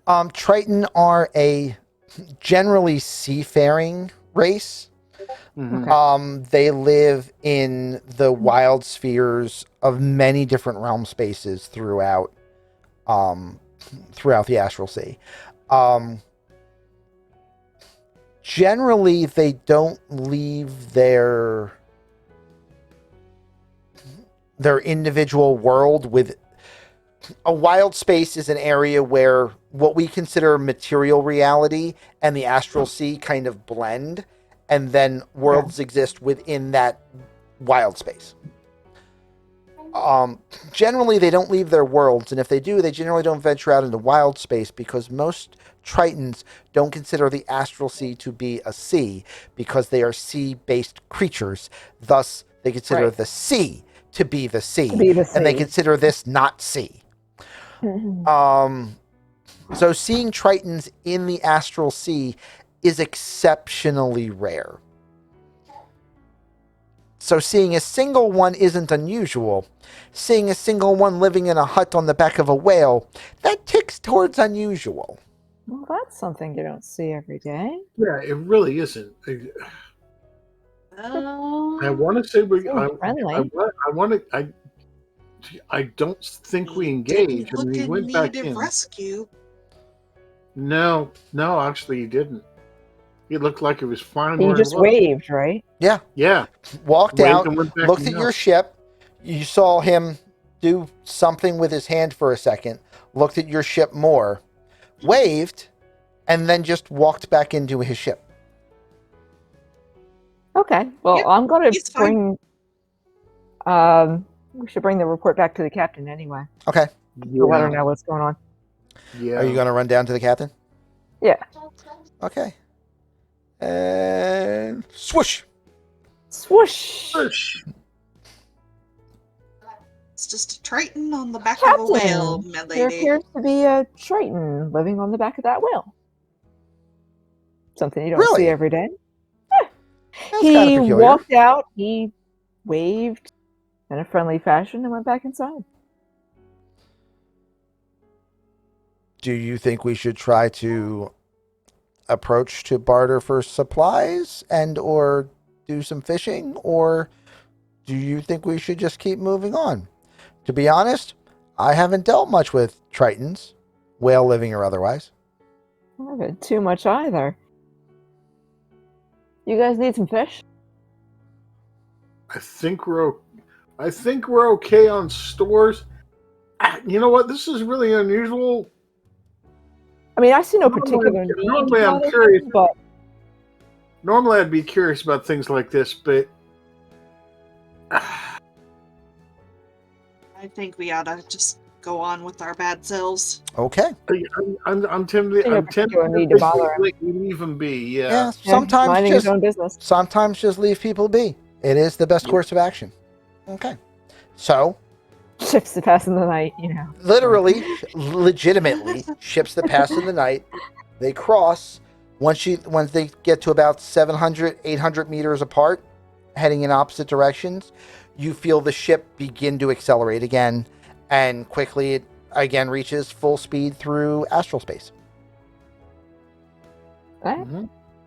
Well, all right then. All right. We will roll for one more random encounter between now and getting to your destination, Okie dokie.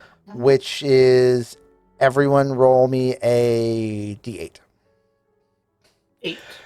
For those who aren't familiar with the system that I'm using, I try to explain it at least once per campaign, so I'm going to take advantage of the opportunity to do that right now. Oh, 7. This is a system that I have wholly stolen from the Dungeon Dudes, where I declare a die roll that I want the party to make.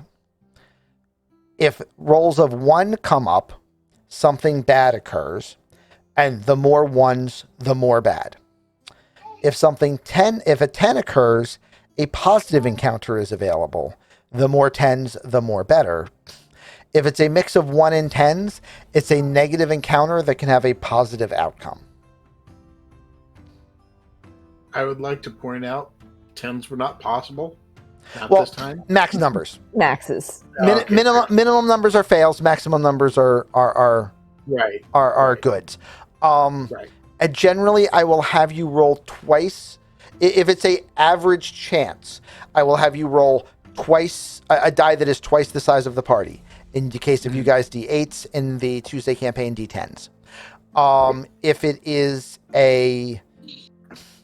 if there should be a situation where it's more likely for things to happen, you'll roll D6s or D4s. If it's less likely for things to happen, you'll roll 10s, 12s, 20s. But that's the random encounter system. This way, it's not a GM rolling dice randomly behind a screen that nobody knows what's happening. It's players Still randomly, yes, but having the ability to cause the action that occurs in the game, which is the part that I like about it. The less dice I roll, the more dice you roll, the more you guys are in charge of what happens, albeit still randomly, and the less I'm dictating the play. Right. So there you go. I So don't really remember what we rolled last time. It seemed like a pretty neutral encounter to me. So, you guys managed to make it from the rock all the way to a wild space called Eoteros, which, due to backgrounds, I will say Maeve and Gordon are familiar with, and due to wild spacering, I will say that Seth is familiar with, and due to not having any of these things, I will say that Reginald is not. Eoteros is a wild space that has several mini worlds in it, about a dozen moon-sized astral bodies, and they are predominantly agricultural and farming worlds. So this is a wild space that generally prepares food for a number of different wild spaces and places like the... Did my camera die? Okay, we're back. I think we're back. Yeah. You're back. You're back. Okay. I had a little bit of a power fluctuation there, except not power, just the other one. But that's okay. The other one. So produces food for a number of different worlds. Okay. For that reason, travel here is not terribly common, but also not unheard of either. Okay. You are here to visit the Dolus and Aran farm. You have been led to understand that Dolus is a name, Aran is a name. Dolus and Aran is a pair of names, and they own a farm. There is no spaceport per se on any of the mini worlds here. Mm-hmm. So you just find a valley near where the ship is supposed to go,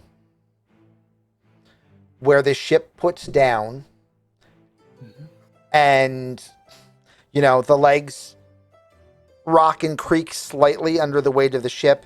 The wings stop humming. The ship settles. Like it's supposed to. Just like it's supposed to. The captain says, normally I would be all for everyone going to make sure that we can secure the cargo. However, based on the fact that we weren't exactly quiet about where we were heading. We weren't loud, but there were people that knew. Yeah. I kind of want me and Archibald to stay with the ship just in case something followed us or shows up. Yeah. So I'm going to trust the four of you to go and make the negotiations. Okay. The good news is the negotiations as far as payment have already been arranged. So you don't have to worry about any of that. I will say here is 20 gold if you need to somehow rent, borrow, or buy wagons to get the cargo to the ship. It shouldn't be necessary. They should be able to be herded here pretty easily. However, just in case, I'd rather you have it than spend the extra time coming back if everything's fine. All right. Hey, a silver-tongued one. And with that, You will all arrive at the farm. Ah, excellent. So let me get It'd be your black. characters. It'll be less black in a moment. Yeah, it's got to bring up the map. It's maroon 4.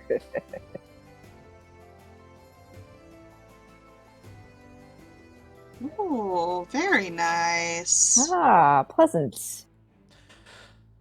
So Blessings of Shanti on this farm. what we have here is this is a big barn, a Okay. very large, very tall barn, several fields below, and then 2 huts. It looks like one is where the family lives, and that would be the main one, and then the other one appears to be more of a storage silo. Mm-hmm. As your ship had come down and as you guys start wandering in, you know what? Let's have you wander in on the road because that's what roads are for. Hey, that is what roads are That kind of makes all for. sorts of sense. Yep, yep. Yes, that is what words are for. As you come in from the road, you see ahead of you in the farm 2 beings. They are both only about 2 feet tall. Most of the farm equipment also is, child-sized. Ah, Which makes the tall Yes. buildings even more hilarious because the doors are about 3 feet tall and the barn is like 40 feet tall. So it's a 40-foot tall barn with 3-foot tall double wide barn doors. okay. So it looks like somebody just got the scalings all kind of wrong.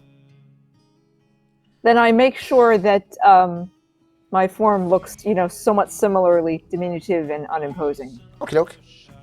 Is there a Tonka truck parked in the barn? There should be. Uh, That should be. there, you see 2 beings down here by the end of the farm. They are both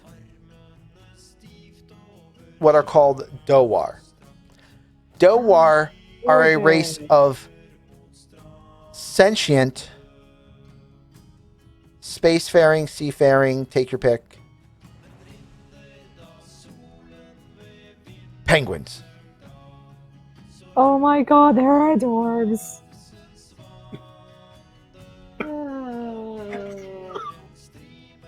I love them. I You will can't take point them with out. us, they live here. I will Yes. point out. I get extra credit. You can't tell because of where the feathers are. I get extra credit because I put a fucking penguin in a wimple. You did put a penguin in a Wimple. wimple. I need to see this. Let's see. Just where- go to the where- map and where's- Right roll here? over them. Yeah. Oh, there you are. Yeah, a burb and a wimple. A burb and a wimple. It is So- a burb and a wimple.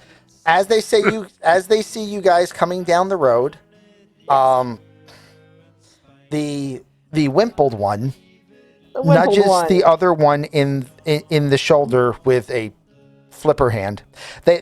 Their hands are Oh my webbed. god. Their hands are exceptionally webbed. Like there's one knuckle that's not webbed, which Right. almost makes it look like they have talons, but they don't. That's just where the webbing stops. So they can Right. manipulate tools, just Right. albeit almost like wearing mittens. Imagine mittens with holes cut in them, and that's about all they can do. But they can use tools, and they can grasp things, and they have opposable thumbs. Yeah. Just they have some what's the word? I forget what the first part of the word is, like peridactyly or something like that. Yes. Ah. So anyway, Yeah, nothing weird. Yeah, totally normal. as you get a little bit closer, Yes. Casually and unimposingly. casually and unimposingly,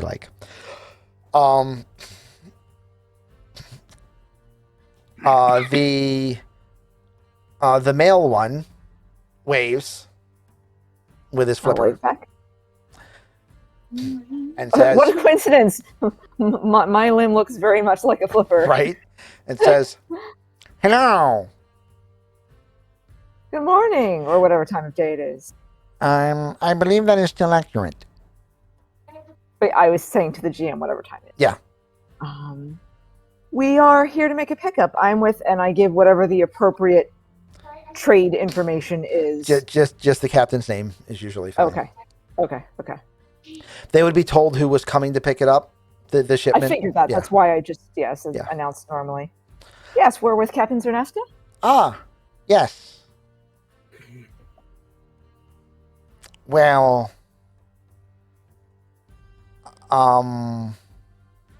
give me an insight check, everybody. Okay. Uh-oh. Okay. Does he look like he feels like something's wrong? I didn't roll well, but I'm just guessing. Sight. He appears to be stalling. I kind of already figured that out without the roll, so does that count?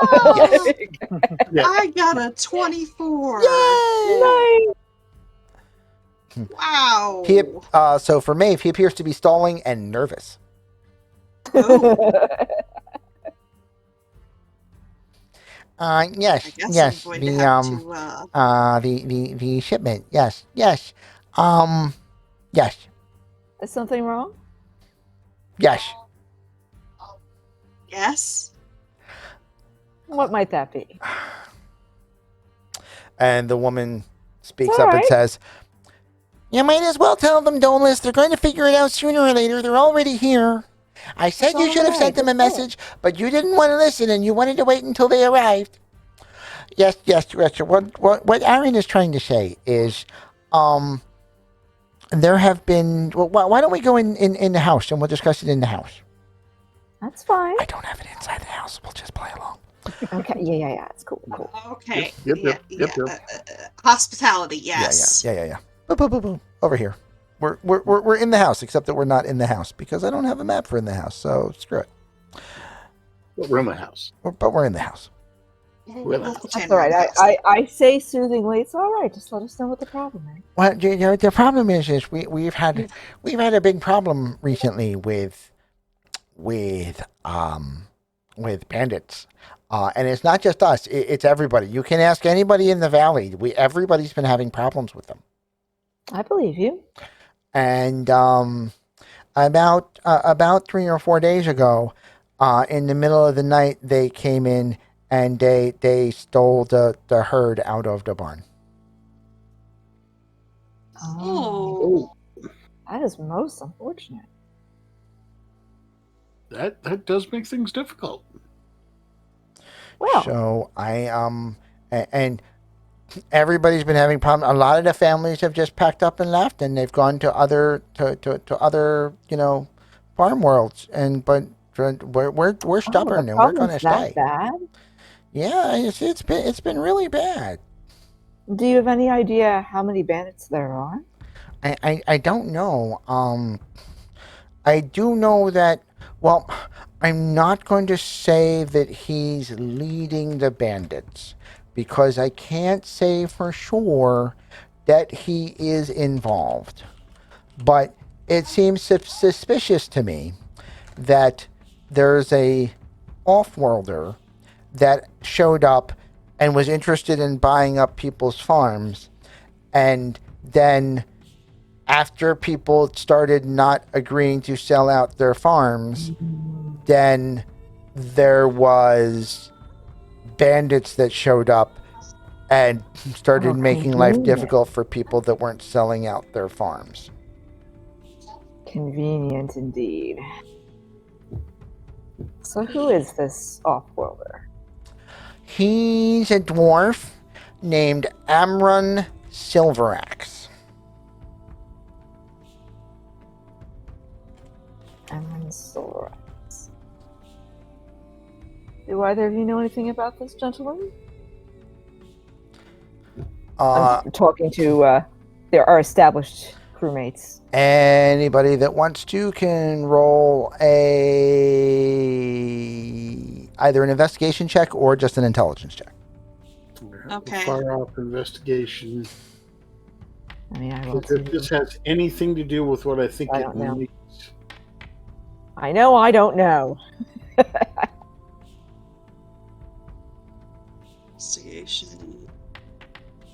Oh, I what do a not flat know. drop. Gordon Gordon So, looks like he might know, though. Gordon, you Mhm. don't recognize the name, Mm-hmm. but this sounds like a pretty formulaic shakedown.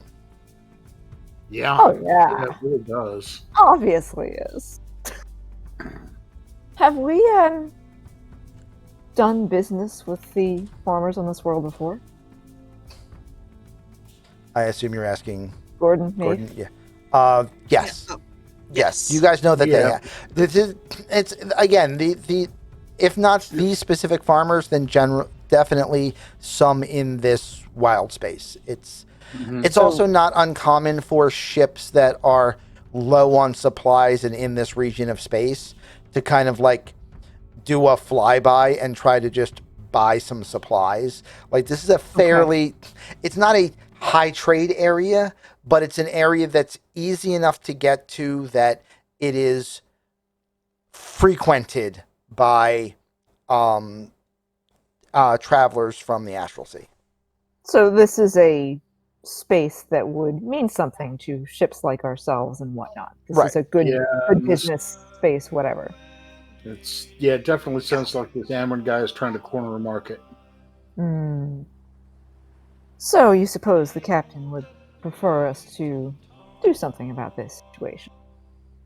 Well, I get a feeling if we don't, we're not going to get our swine. We're not going to get Oh, paid. that's absolutely true. Yeah. But there's a couple Yeah. ways to approach this. Just Yeah. trying to get our swine and trying to solve the problem. Yeah. Well, I mean, I think we're going to need to go after the bandits for sure. Yeah. Poking the, or I'd maybe be gesturing towards, all right, it's like maybe we could figure out what's kind of going on, get what details we can, then go to the captain. Yeah, let's go sure get some she knows. some further reconnaissance first, and Make try sure to find out she the extent knows. of the operation and whatnot. So I address our little penguin friends. Okay. You're like, all right. Thank you for the information. Don't worry about this right now. We're going to take a look at it, You will? and That's very nice we of you. will. Yeah, we will see. See if we can figure out what the situation is. At the very least, we would like to actually be able to acquire our cargo, but I'm rather hoping we can make this a better situation for you as well.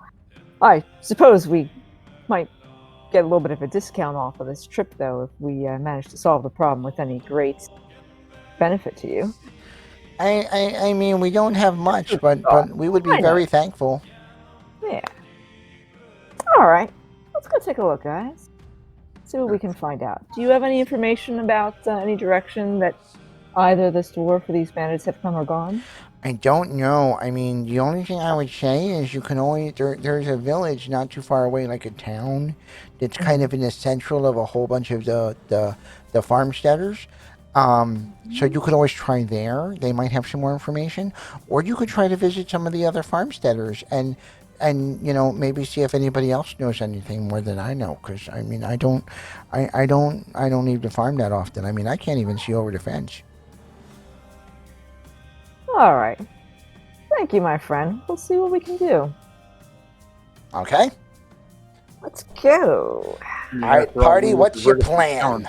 Together. I say we hit up the village.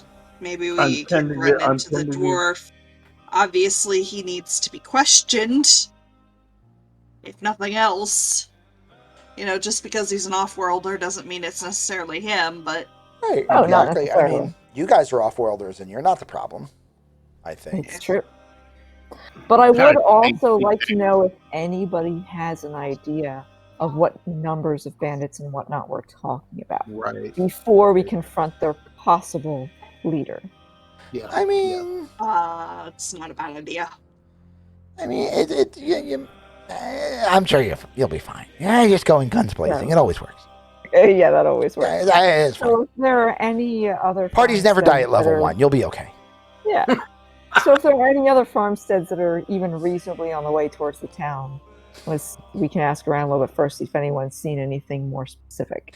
Okay. Yeah. Why don't you? I don't want to do the whole, but Yeah. Why don't you guys all roll me some of them there d8s? Some of them they were D8s. Yeah, roll me a couple of them there d8s. You said a couple. Okay. So that's that was more 8s than 1s. I'm just saying. That's 2 8s and a 1. 2 8s and a 1. You and me, Noctis. We got this. Did you roll 2d8s, 80? She did. Okay. But neither of them were 8s roll a or couple. 1s. He said roll a couple. They roll a couple of D8s, so I mean. I know. Trying to game the system. So you managed to make it into town, and town may be a loosely excessive term. Mm-hmm. You make it into what appears to be more a stockpile for like a farming commune. Sure. There's some materials here. There's a local smith. There's a local carpenter. There's like maybe 100 towny type people that have various professions that would be required to support farmsteaders, but not actually necessary on the farms. But it's basically just where all the farmsteaders, meet up and exchange, like you said, the things that not everyone needs their own wine. Right. And aside from that, it's mostly just like bars and silos. Like there's a general store, there's a smithy, there's a carpenter, there's a vet who probably also handles everything not vet related, because a rock this size probably only has like one actual healer. Yeah. And so like this is like the closest thing to like a central hub. And then there are also like warehouses or silos that are rentable if somebody needs more storage space than they have on their homestead. Okay. I want to say, speaking of the proprietor of the general store, might be a fair bet. Okay. That's a good idea. As you walk into the general store, the proprietor of the general store appears to be a female Githzerai. Whoa. Which is what again? I'm going to switch that because I don't know why it did it. I don't want it to be a Githzerai. Let's go with a Githyanki. That's a lot safer. So there's some definition of sorry. The Gith are a spacefaring race that millennia ago had a schism, the Githyanki and the Githzerai, and they are two warring sides of the same race. But they speak the same language. And they speak the same language. They speak Gith. Because I have that, so. Yes. I'm already, again, the approximate size body mass of the majority of people I saw when I walked into the village. That would be back up to a medium human type size. Back up to medium human type size. Okay. Yeah. Just a habit of mine. Fitting in, as it were. All right. So the keeper of the general store, she is a Githyanki. She is very, physically big. Nice. She is a large, brawny, powerful, looks like a lumberjack kind of person. Okay. Do it.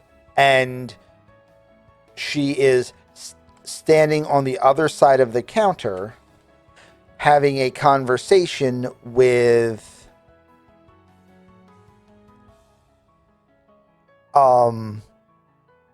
a dwarven gentleman. Okay. Okay. Did we actually find this dude this easy? We're going to start looking around and overhearing their conversation. Okay, Right. so you're just kind of meandering the store, Because it would be trying rude to interrupt it anyway. to so, act casual. Yeah. Okay. It would be rude to interrupt it anyway. It doesn't look weird if it looks like we mean to talk to her but aren't going to yet. Yeah. Right. The only thing that could look weird is the fact that you're trying to act casual. But I will give you that both of them are currently distracted. Therefore, I will allow everyone to roll a stealth check with advantage.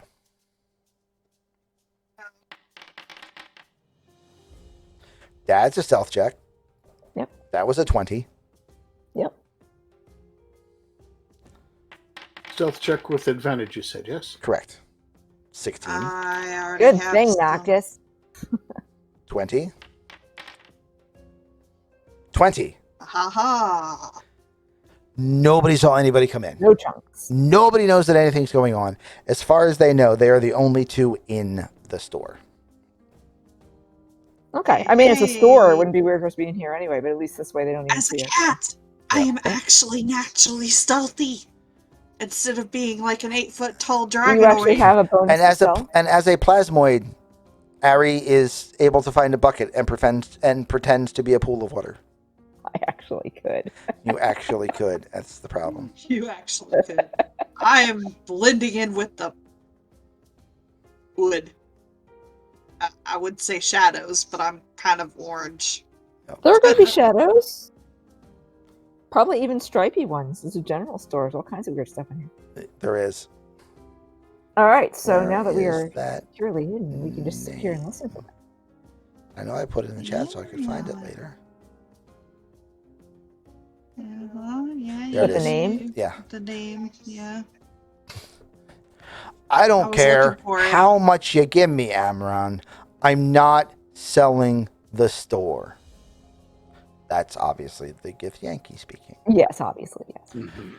Ah, I mean, I'm not saying you have to sell. I'm just saying that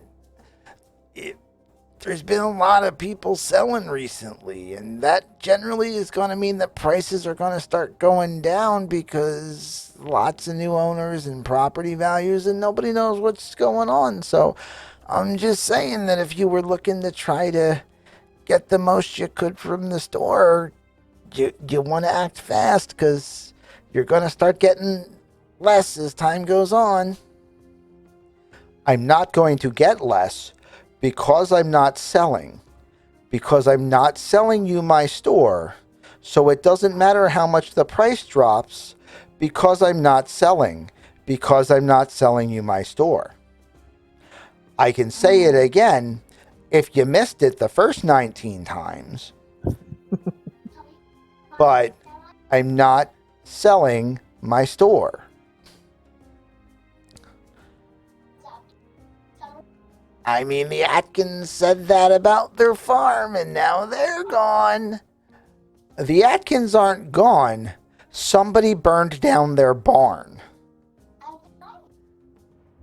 She leans over the counter, equally twice the height of this dwarf, bends down, flexes, and says,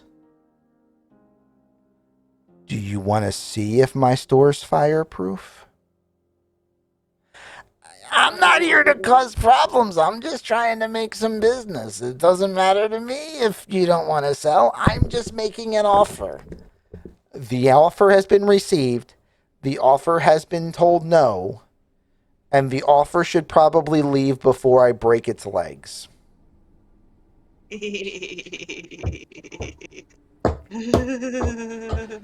At which point, he mumbles to himself, turns around, and starts to waddle towards the door. You guys can interact with him. You can wait till he leaves and interact with her. You can do whatever you want to. This is your world. No, go, let him go. We're not there yet. I say There are we things talk we to don't the know yet. shopkeep. Okay. Yep. We kind of need. We might want to know how many friends he's got around here. Right. All right. So Yeah, there's definitely some information we don't have yet. So he leaves. All right. You know what? Passing passing by the the excuse me, the counter. Mm-hmm. Beg your pardon. I wanted to talk to you about some kitchenwares, but I seem to have left my coin purse. I'll be back. Okay. I'm using that. I'm using that as a thing because I'm going to try and stealth and follow this. Okay.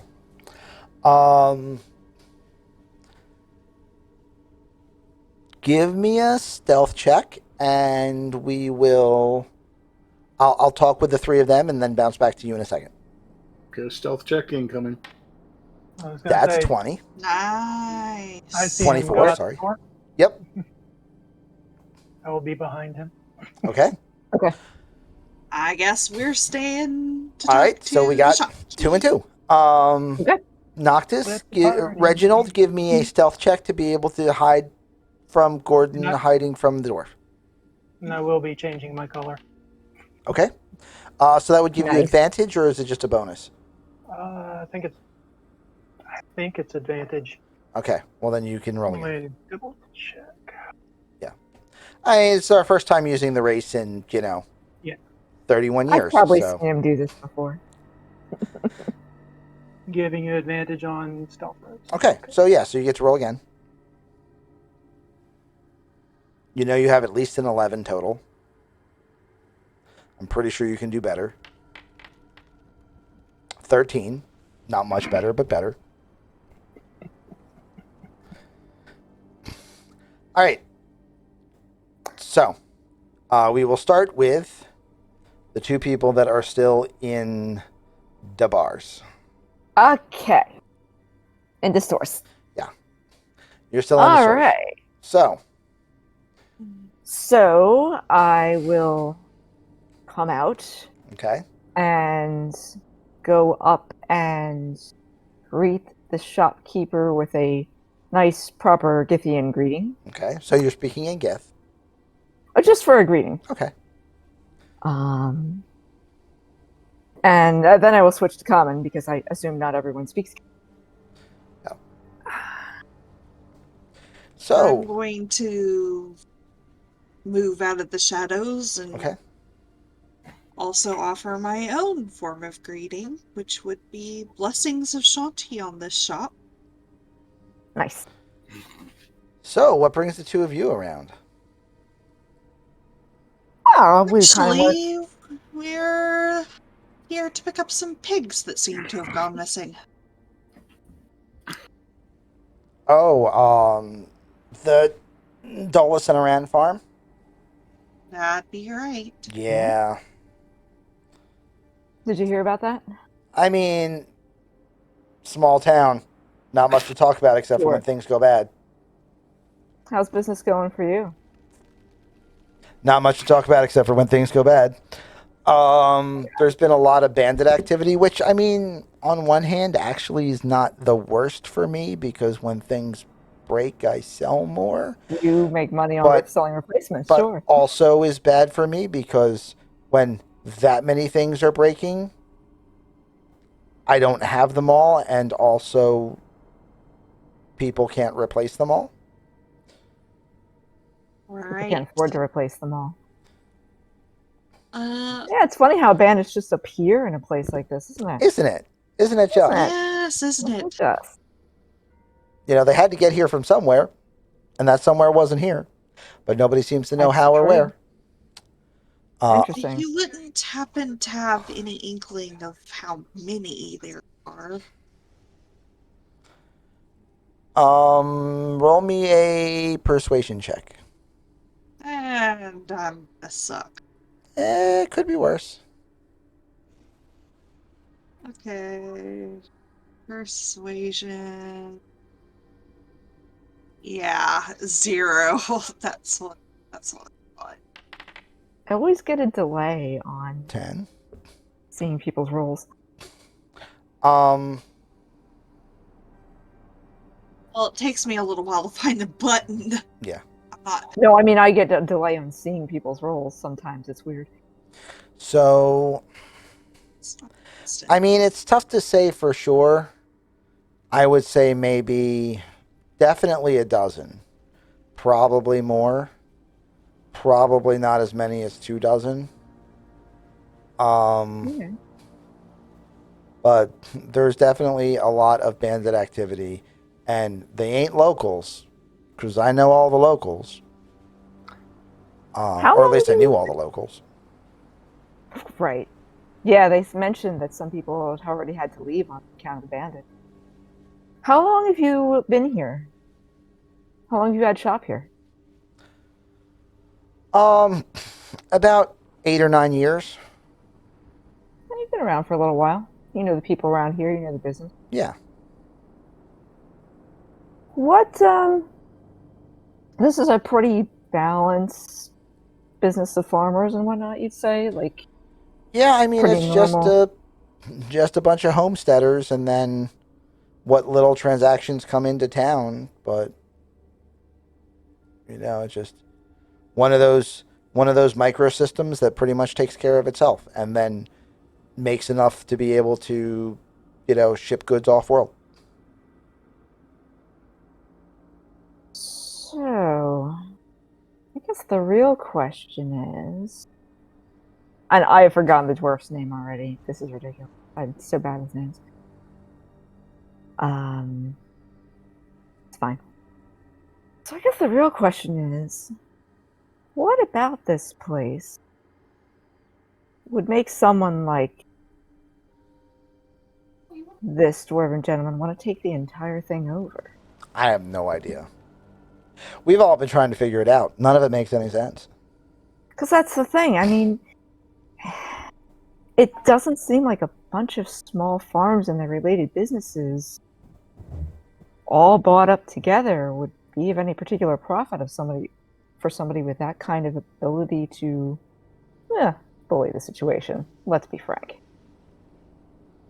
Yeah, we've been trying to figure it out too. We can't quite put our finger on what it is.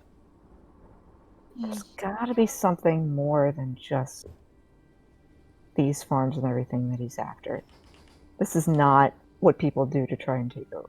Right. Do you have any idea? You just said you've all been trying to figure it out, so you don't have any idea who might have an inkling. Someone who maybe prospects the land or anything like that might be aware of other resources that nobody's using. I mean, nobody's come up with anything. That's what we have to find out. What are you really after? Right. What we need to find out is where they're based out of if we're going to clear them out. We do, but he can always get more bandits. We have to figure out what he's after so we can make sure he has no way to get it if we want to get him out of here. Huh. Better than me. All right. Well, thank you very much for talking. You're very welcome. Do you guys need anything while you're in the area? I'll take a pack of oranges. Oranges. Yeah. We do need oranges. Roll me a d10. D10.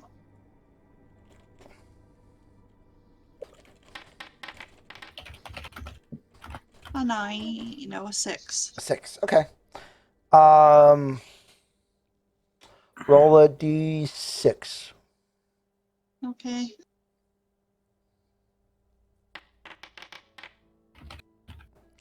I mean, 6. I've got like half a basket of what I think are oranges. Sounds close enough. Close enough for grog.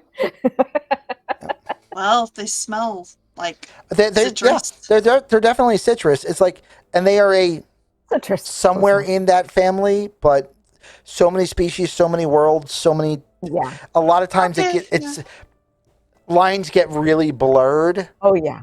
It's somewhere between a nectarine, an orange, and a lemon. Get him. Sounds pretty good, actually. Yeah. I'll take that. Okay. How much? 3 silver. I ought to have 3 silver, right? Yeah, probably.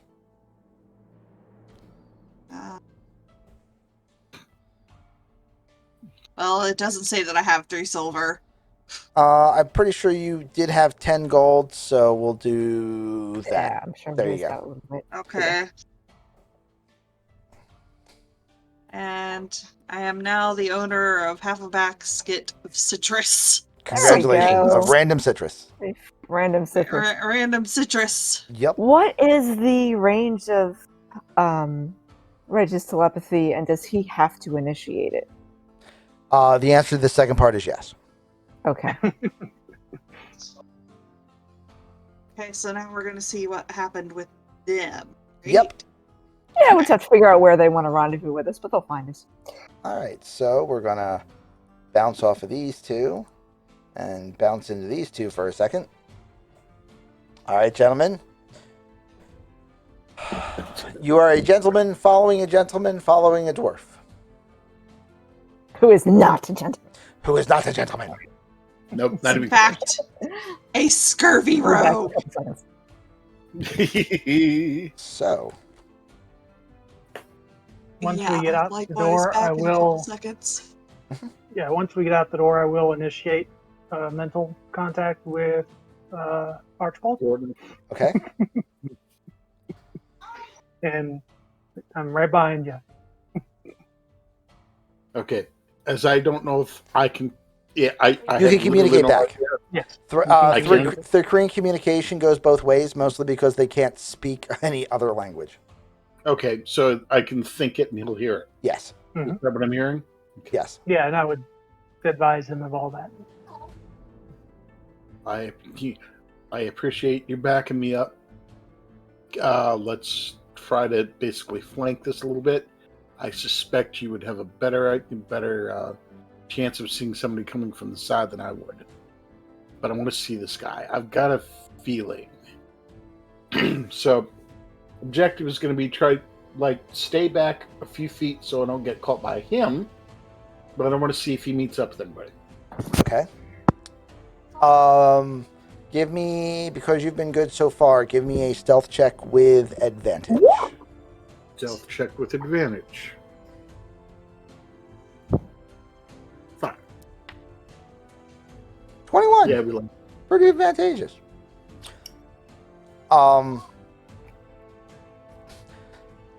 He goes from the general store to a bar to another location, having roughly the same conversation.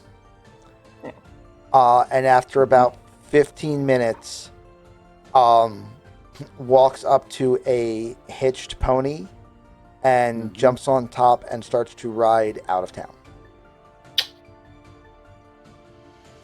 Okay, well.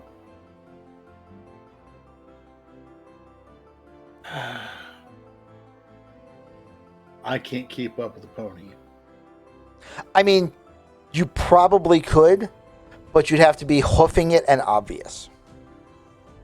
Yeah, that basically is against our better interests at this point. Okay. Okay, so what I'll do is I have a feeling. I'll go into the bar Okay. that Armin went in. Mm-hmm. Speak to the bartender. Mind you, I'm not as silver-tongued as Seth, obviously. Right. But make it clear I'm not too keen on this guy basically being a douche. Mm-hmm. Does he have a house or something around here? Do you know? And Reginald, what are you doing?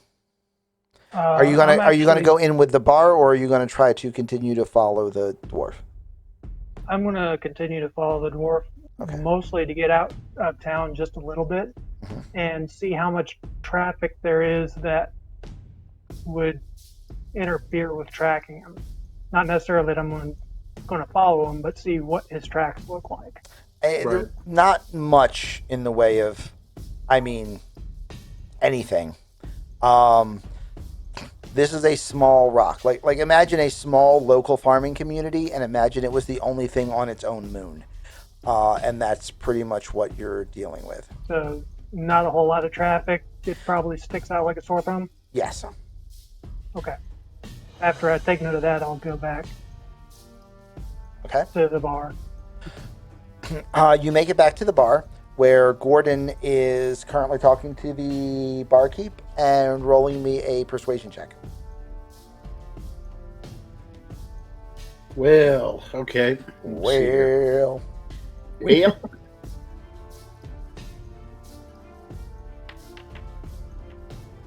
no. what the heck is Was I that? saying no? That's a 1. Oh, okay. Okay, normally I'd say, okay, I'm built for success. I'm going to add D4, but there's absolutely no point. Not really. Gee, You're not built for that much success. nope. The barkeeper is civil, with the exception of the fact that you are also an off-worlder he doesn't know. Yeah. And they've been having off-worlder problems recently, so he's not in a Yeah. position to give you any information. I can appreciate that. Having said that, try and trade drink recipes with him for a little bit to try to smooth it over. I will allow you to roll another persuasion check, and this one has advantage because of your brewing skills Right. and your brewing tools. We can talk. Yeah. Talk shop with him. Yep. Holy Like I said, I don't want him to hate. That's much A better. 20 is a little bit better than a Much- 2. Much Yeah, better. that's it.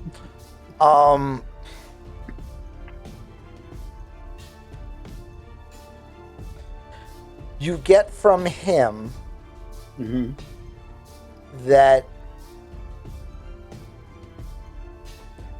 he can't be too far away, but he doesn't think that he's staying at any of the homesteads in the area because nobody likes him. Yeah. Fair. So he doesn't know where he's staying, but it can't be that far. But it has to be a place big enough to hold at least 15 guys, because that's how many the barkeep has seen him with before. Oof. Wow. Okay. That's good. I'll Getting similar numbers from everybody, so that's good news. also plus the probably 60 head of swine that we're looking for. That's a fair point. Yeah. Fair point. Hopefully. Unless he just took him and slaughtered him, because Oh, God, it's not about the stuff that he's stealing. At any rate, so, yeah, Anyway, do not there. talk shop with him for a while again to smooth it over, and that information gets snuck in. Okay. You talk shop a little bit, trade a couple of recipes, what have you. Yep. Because I love experimenting with that. Bid him good day, Okay. and head out the bar. All right. All right. I think we can now. Brewing, kids! Talking over beer! Tool. Yeah! Again, Always works. tool skills and tool use in this game is actually a lot can more make it mean fundamental something. to the game and a lot more beneficial than most people give it credit for, because when you don't use a thing, you think a thing is useless. The biggest problem that tool use has in 5th edition is people don't think it does anything, so they don't use it. Most people don't know that tool use or tool skills in many situations can grant advantage. This one was a little bit odd because I allowed it to work even though you weren't actually brewing something. Right. You didn't have the tools on hand, It's fine, but you had the knowledge from the tools, which is why I allowed it to work. It still makes sense. It still makes sense. Yeah. Yeah. I mean, that's That was GM prerogative, All but right. yeah. Sure. Yeah. Oh, yeah. All right. Anyway, assuming that the telepathy is still active, Mhm. Reginald, I'm hearing he's probably got about 15 guys. Apparently he's been in here with his crew. So, Well, it looks like I could probably track him fairly easily out that direction that he rode off. So, probably look for a farm out that way.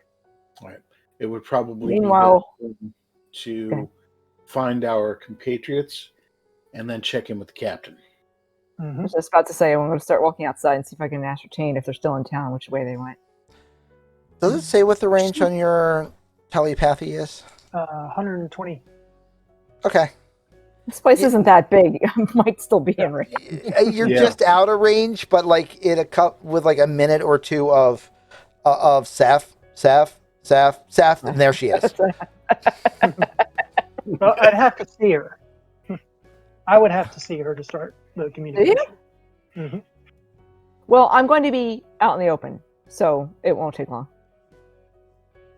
Because I have no reason to hide at the moment. Yeah. Very true. So I will be like outside in a main street or center square or something very obvious. All right, so you guys all regroup. Yep. So we will bring the screens back. So this is about more than a few pigs and the other resources on these meager farms. Yeah, this guy There's got to be some reason he wants to buy all these properties, and it's not for corn. That's why. There's two possibilities. Either it's he's trying to corner a market because this community does get some traffic through, or there's something on the rock.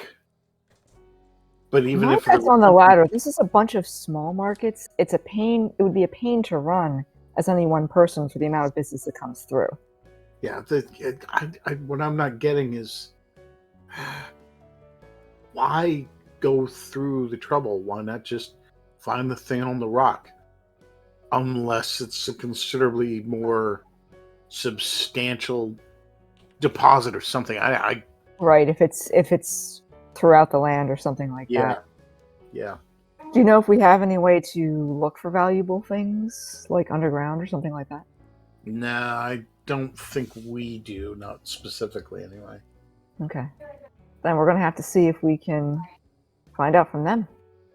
Yeah. Yeah. If you figure out which direction they are, we can see if there's any water sources nearby or any way for me to get really close. Well, yeah. our Thry-Cream friend here was able to track him a little bit outside of town. Apparently, it won't be difficult to continue that. And from what the gentleman I was talking to said, he can't be that far off.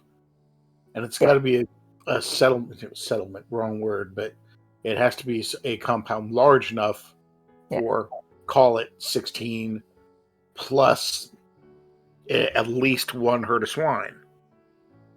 So hopefully, hopefully he hasn't just slaughtered them. Yeah, that's good Lord, that would kind of suck.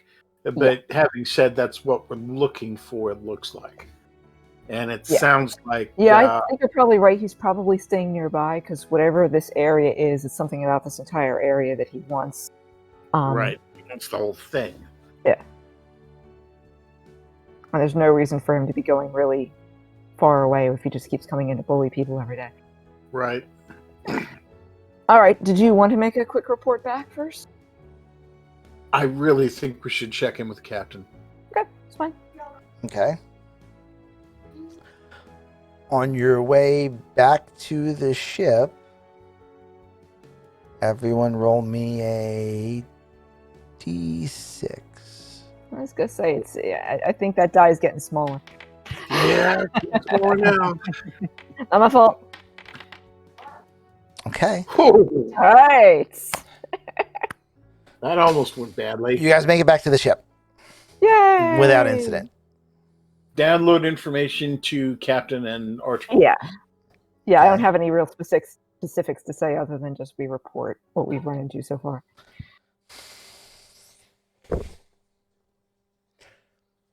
On a rock this size, there's not a lot of places where you can hide 15 guys. Yeah. Oddly, there's It's more places small, where right? you can hide 60 space swine than there is places where you can hide 15 guys. Like, this is a farming area. Pigs is pigs as pigs. Right. Mm-hmm. You can hide pigs. You can hide them in plain You sight. can't hide off-worlders. They walk and talk and eat. So do the swine, but... Yeah, but it looks like... Oh, they look like the other swine. These swine don't talk, and also they don't walk, they fly. They talk swine. Never mind. So, But if this is a place you regularly do business, I think we need to get to the bottom of this. I think he can hire more thugs if there's something on this place, on this rock, worth getting for him. Yeah. I mean, he's trying to buy out the whole thing for all practical purposes. it does sound that way. Yeah. So whatever is so worth it to him, I think he could hire more help if we just take out his goons. I don't think that solves the root of the problem. Pachiki, it won't be whales, but do you want it to be positive or or negative? I mean, Whales, whatever whales are, on land are a really bad encounter. I mean, anybody whales. who's read Hitchhikers knows that very well. Encounters with whales on land goes over about as well as a Land bowl of sharks. petunias. Land shark. You don't have to vote, No, no. Kenshi. You redeemed Not it. yet. You are a one-person vote. Okay. Negative, which is to say positive with a little work involved. Yeah, sure.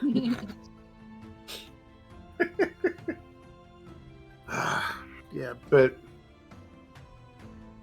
I mean, So if you want to ever be able to do business here in the future, Captain, I think we need to find a way to convince him to leave. And that probably entails knowing what he's after. I know we don't normally get involved in stuff like this, but I think we need to get involved here. This is going to affect our business. Exactly my point.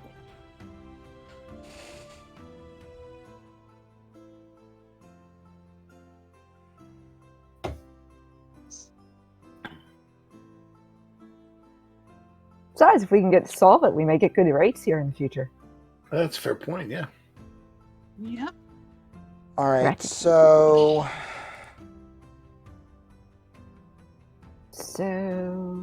Deuce is concentrating way too hard right now. That's I'm bad the for- captain concentrating way too hard, Okay, fair enough. to be fair. I still say it's Deuce. Therefore, that's bad for us. Deuce is concentrating on the fact that it's at 10:46 right now. He's trying to figure out how much more to fit in today. Yeah. Yeah. Got to be careful about that. I doubt we are resolving the macro issue. Oh tonight. no! Good Lord, no! That she was never gonna she happen. walks over to she gets up and walks over to you guys, and she goes. She hands you a small piece of marble stone that resembles an ear. An ear? On one side. A human ear? And if you flip it over, it has a mouth on the other side. Well, it's about the size of a computer mouse. Communication device, I suppose. They're called sending stones. Yep, sending stone. Take this with you. I have something kicking around that I can't quite dig out that might help us find them.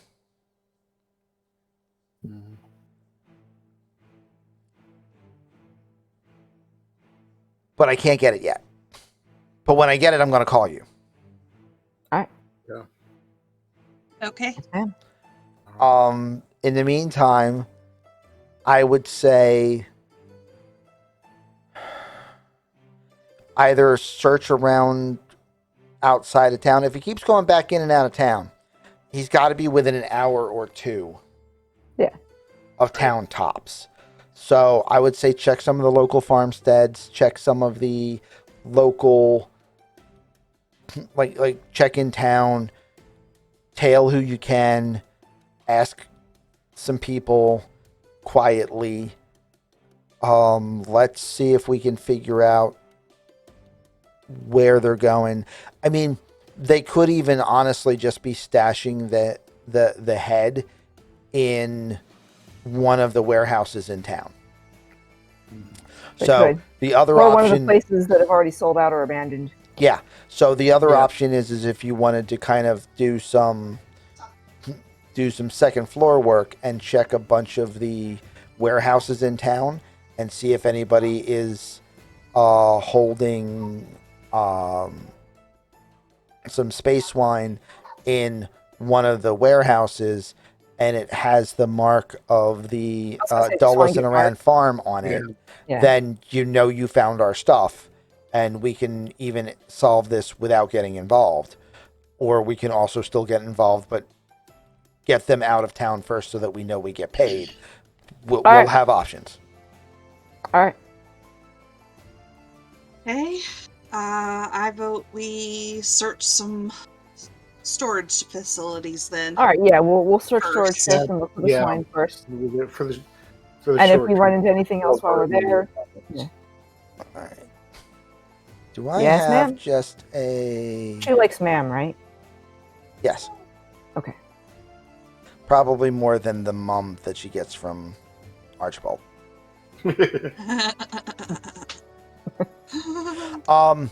For those of you who have been on the ship, well, at this point now, everyone, you know that Archibald only has 2 pronouns. Everyone is either mum or gov. Okay. At which point he didn't know what pronoun to use for the plasmoid, so he just asked. So he just asked because he was confused and didn't know what to do. Yeah, you can switch back and forth. Doesn't matter to me. Okay. Whatever suits your fancy. So on your way. I have a nice perception plus bonus. How about a passive perception? Ooh. I don't know. You guys are on your way back to town. On their way back again.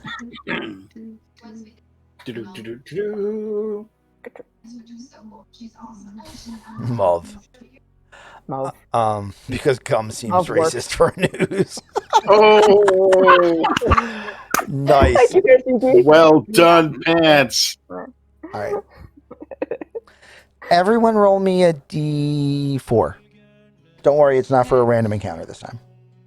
Honest, really. Well, it's not, because the encounter's definitely happening, so it's no longer That's random. true.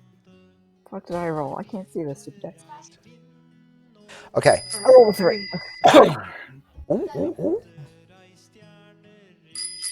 Perception. So,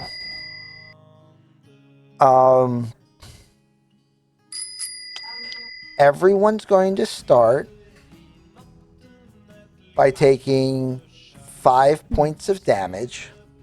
Ow. Because Morden loves you and wants you to be murdered. Oh, okay. We have 4 hit points left. Well, it's a good thing you brought a healer with you then, isn't it? Yeah. Okay. That's so harsh at level 1. I know, isn't it? It's great. Am I supposed to still be on the map, on the farm map? Nope. Ping, ping, ping, ping, ping, ping. There we go.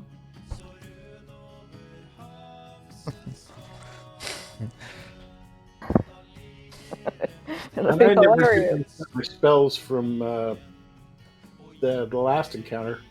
Critter. Well, everything should be reset, shouldn't it? I mean, well, you we've been in space for weeks. Yes.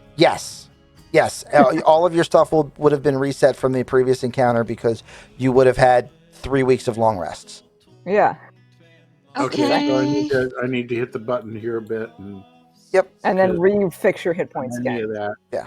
Right, and then I got to fix this back down. And then refix your hit points. Yeah. Thanks, Morden. While walking through the woods. Jeez. Bacon, are you bloodied? I think. Because that's delicious. I'm 4 of 9 right now, bud. I'm sorry, but I'm gonna heal Reginald and Airy. Don't worry about that. I'm not melee, so. Oh. Yeah. I mean, I can generally keep it ranged. You should probably whoever has the shortest attack ranges should get it first. Okay, then Gordon and Reg probably. Do Reginald first.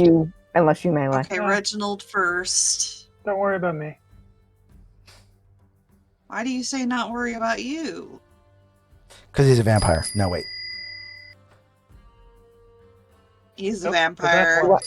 Do I know how adorable he is? Is he pretty adorable?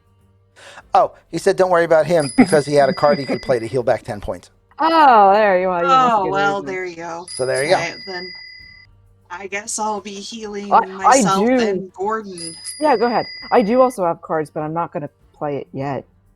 All right. So on your way back. Okay. I'm going to have to do this. What you going to do? Have a second. I'm going to bring myself. I'm going to try to bring myself up since I'm a healing machine. Okay.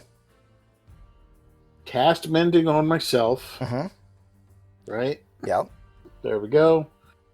Spend the hit die, which we know about already. Mm-hmm. And gain that plus my con bonus. Yep. Which is 0. Right. Almost got them all so back. You heal 4 points. Yep. So I'm at well, that's good. So your cleric still has all of their healing abilities, which is good. Right. Because coming down the road, you see. Oh, wait a minute. Oh, no, that's right. I do have a +1 on my con. So I got everything back. Yeah. Never mind. That's good. Okay, good. Because coming down the road. Because coming down the road, you see 5 bandits. Hey, those are bandits. Those are Just bandits. the guys we were looking for, sort of. Oh, and they all have crossbows. Look at that. Yeah. They Ain't all that have crossbows cute? and scimitars because everything that's CR1 or lower has a crossbow or a sling and a scimitar. It's kind of ironic. What's the range of your average crossbow? Far enough. Probably about as far away as we are. 80 feet. Yeah. So, this guy here, Hey, that's good. the one that's closest to you guys, a band of bandits. You all look hurt. You need band-aids. Band-aids, not bandits. Damn it. Typos. The guy in front says, or closest rather, if not in front, this guy here. Yeah. Says, Okay. I have a message from my boss. Well, of course you do. He is willing to pay you what you would have gotten for the job to not do the job so that the farm doesn't get paid. You get exactly what you would have gotten. Nobody's shortchanged, and you can just walk away.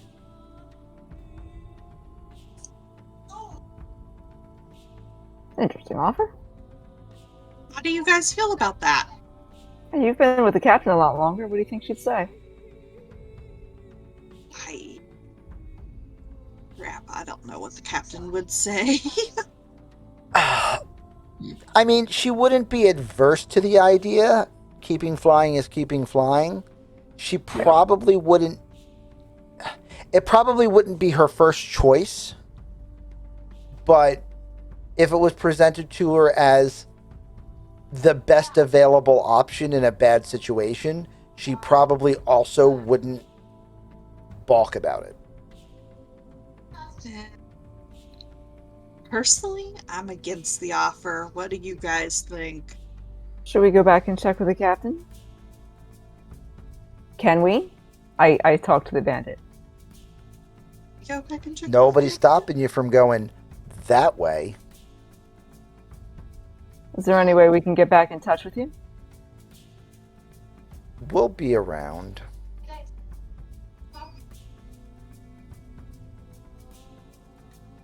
I speak in Thieves' Cant to the one that's speaking to us. Okay.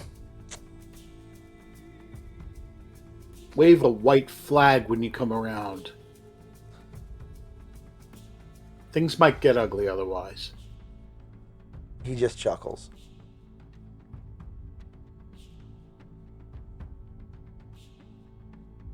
You'll hear from us. Come on, guys, let's go. So you guys are going to go back? Yep. Okay. Well, we're going to walk away from them, and once we're quite out of earshot, I'm going to say, not that I really am interested in taking their offer, but We didn't really want to fight on those terms. This way we have an opportunity to discuss it more or to keep doing what we were going to do anyway. Although they are on to us, but now we at least know that. I speak quietly to the to my crewmates. Sorry about that. I just mafia. So you're in favor of not taking the offer and figuring out how to stick it to these guys? But my reasons are entirely personal, and I shouldn't have done that. It's all right. I don't agree. Like them either. I agree that although this is the taking the offer would be a better short-term business decision, since we do a lot of business here, I don't think it would be the captain's first choice as a long-term business decision. But this means we didn't have to have that fight this instant when they had all 5 crossbows trained on us. Right. Exactly so. When they had you outnumbered 5 crossbows to none? Yes. Yeah, exactly.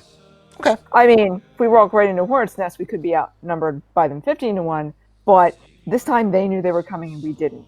It's not the battlefield I prefer to fight on. Fair enough. All right. Yeah. So you guys go back to the ship. We will actually be ending there. We will assume you have the conversation with the captain. We will have that conversation next week. Okay. Now, she is going to say that this changes things a little bit, and she's going to suggest you guys stay at the ship overnight rather than go back into town, because at the ship you are far more safe. So you guys will have a long rest before the next time that you do anything, which is good because you need to take a rest in order to level, and everyone will be level 2. Yes! So we will come back fully healed, level 2'd. So you will come back fully healed, level 2'd in the next session, which is either a week or 2 weeks from now. Okay. You know, I will let you guys know tomorrow. I just realized that I don't have another week in between that I thought I did, so I have to check and see how something works. But either way, everybody has survived your first encounters. Yes. Everyone has survived episode 1. Not having the encounters. Yep. Everybody survived episode 1. Everybody will make it to level 2.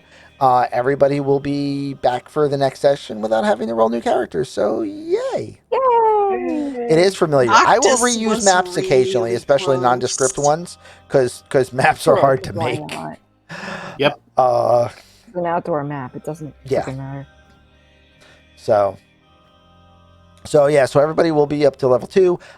If you have any questions about what you need to do with your characters, you have a week to talk to me about it. But I want to thank our players for this one. I want to thank Sadie Golden Dragon. I want to thank Old Bacon Eater. I want to thank Noctis Silence, and I want to thank Ari Cypress Everly for their inclusion in the Spelljammer campaign. Hopefully you guys have enjoyed the campaign. If you're watching this on YouTube, please be a good werewolf, like and subscribe. If you are watching this on Twitch, then you already know that we play this game on Sundays, 7 p.m. Eastern to 11 p.m. Eastern on Twitch at the channel. So make sure you guys are here live and in person if you want to experience the joys that are this campaign right in front of everybody. But as for that, that's going to be the end of tonight. So we're going to give a bunch of goofy waves, and we'll see everybody later. Bye-bye!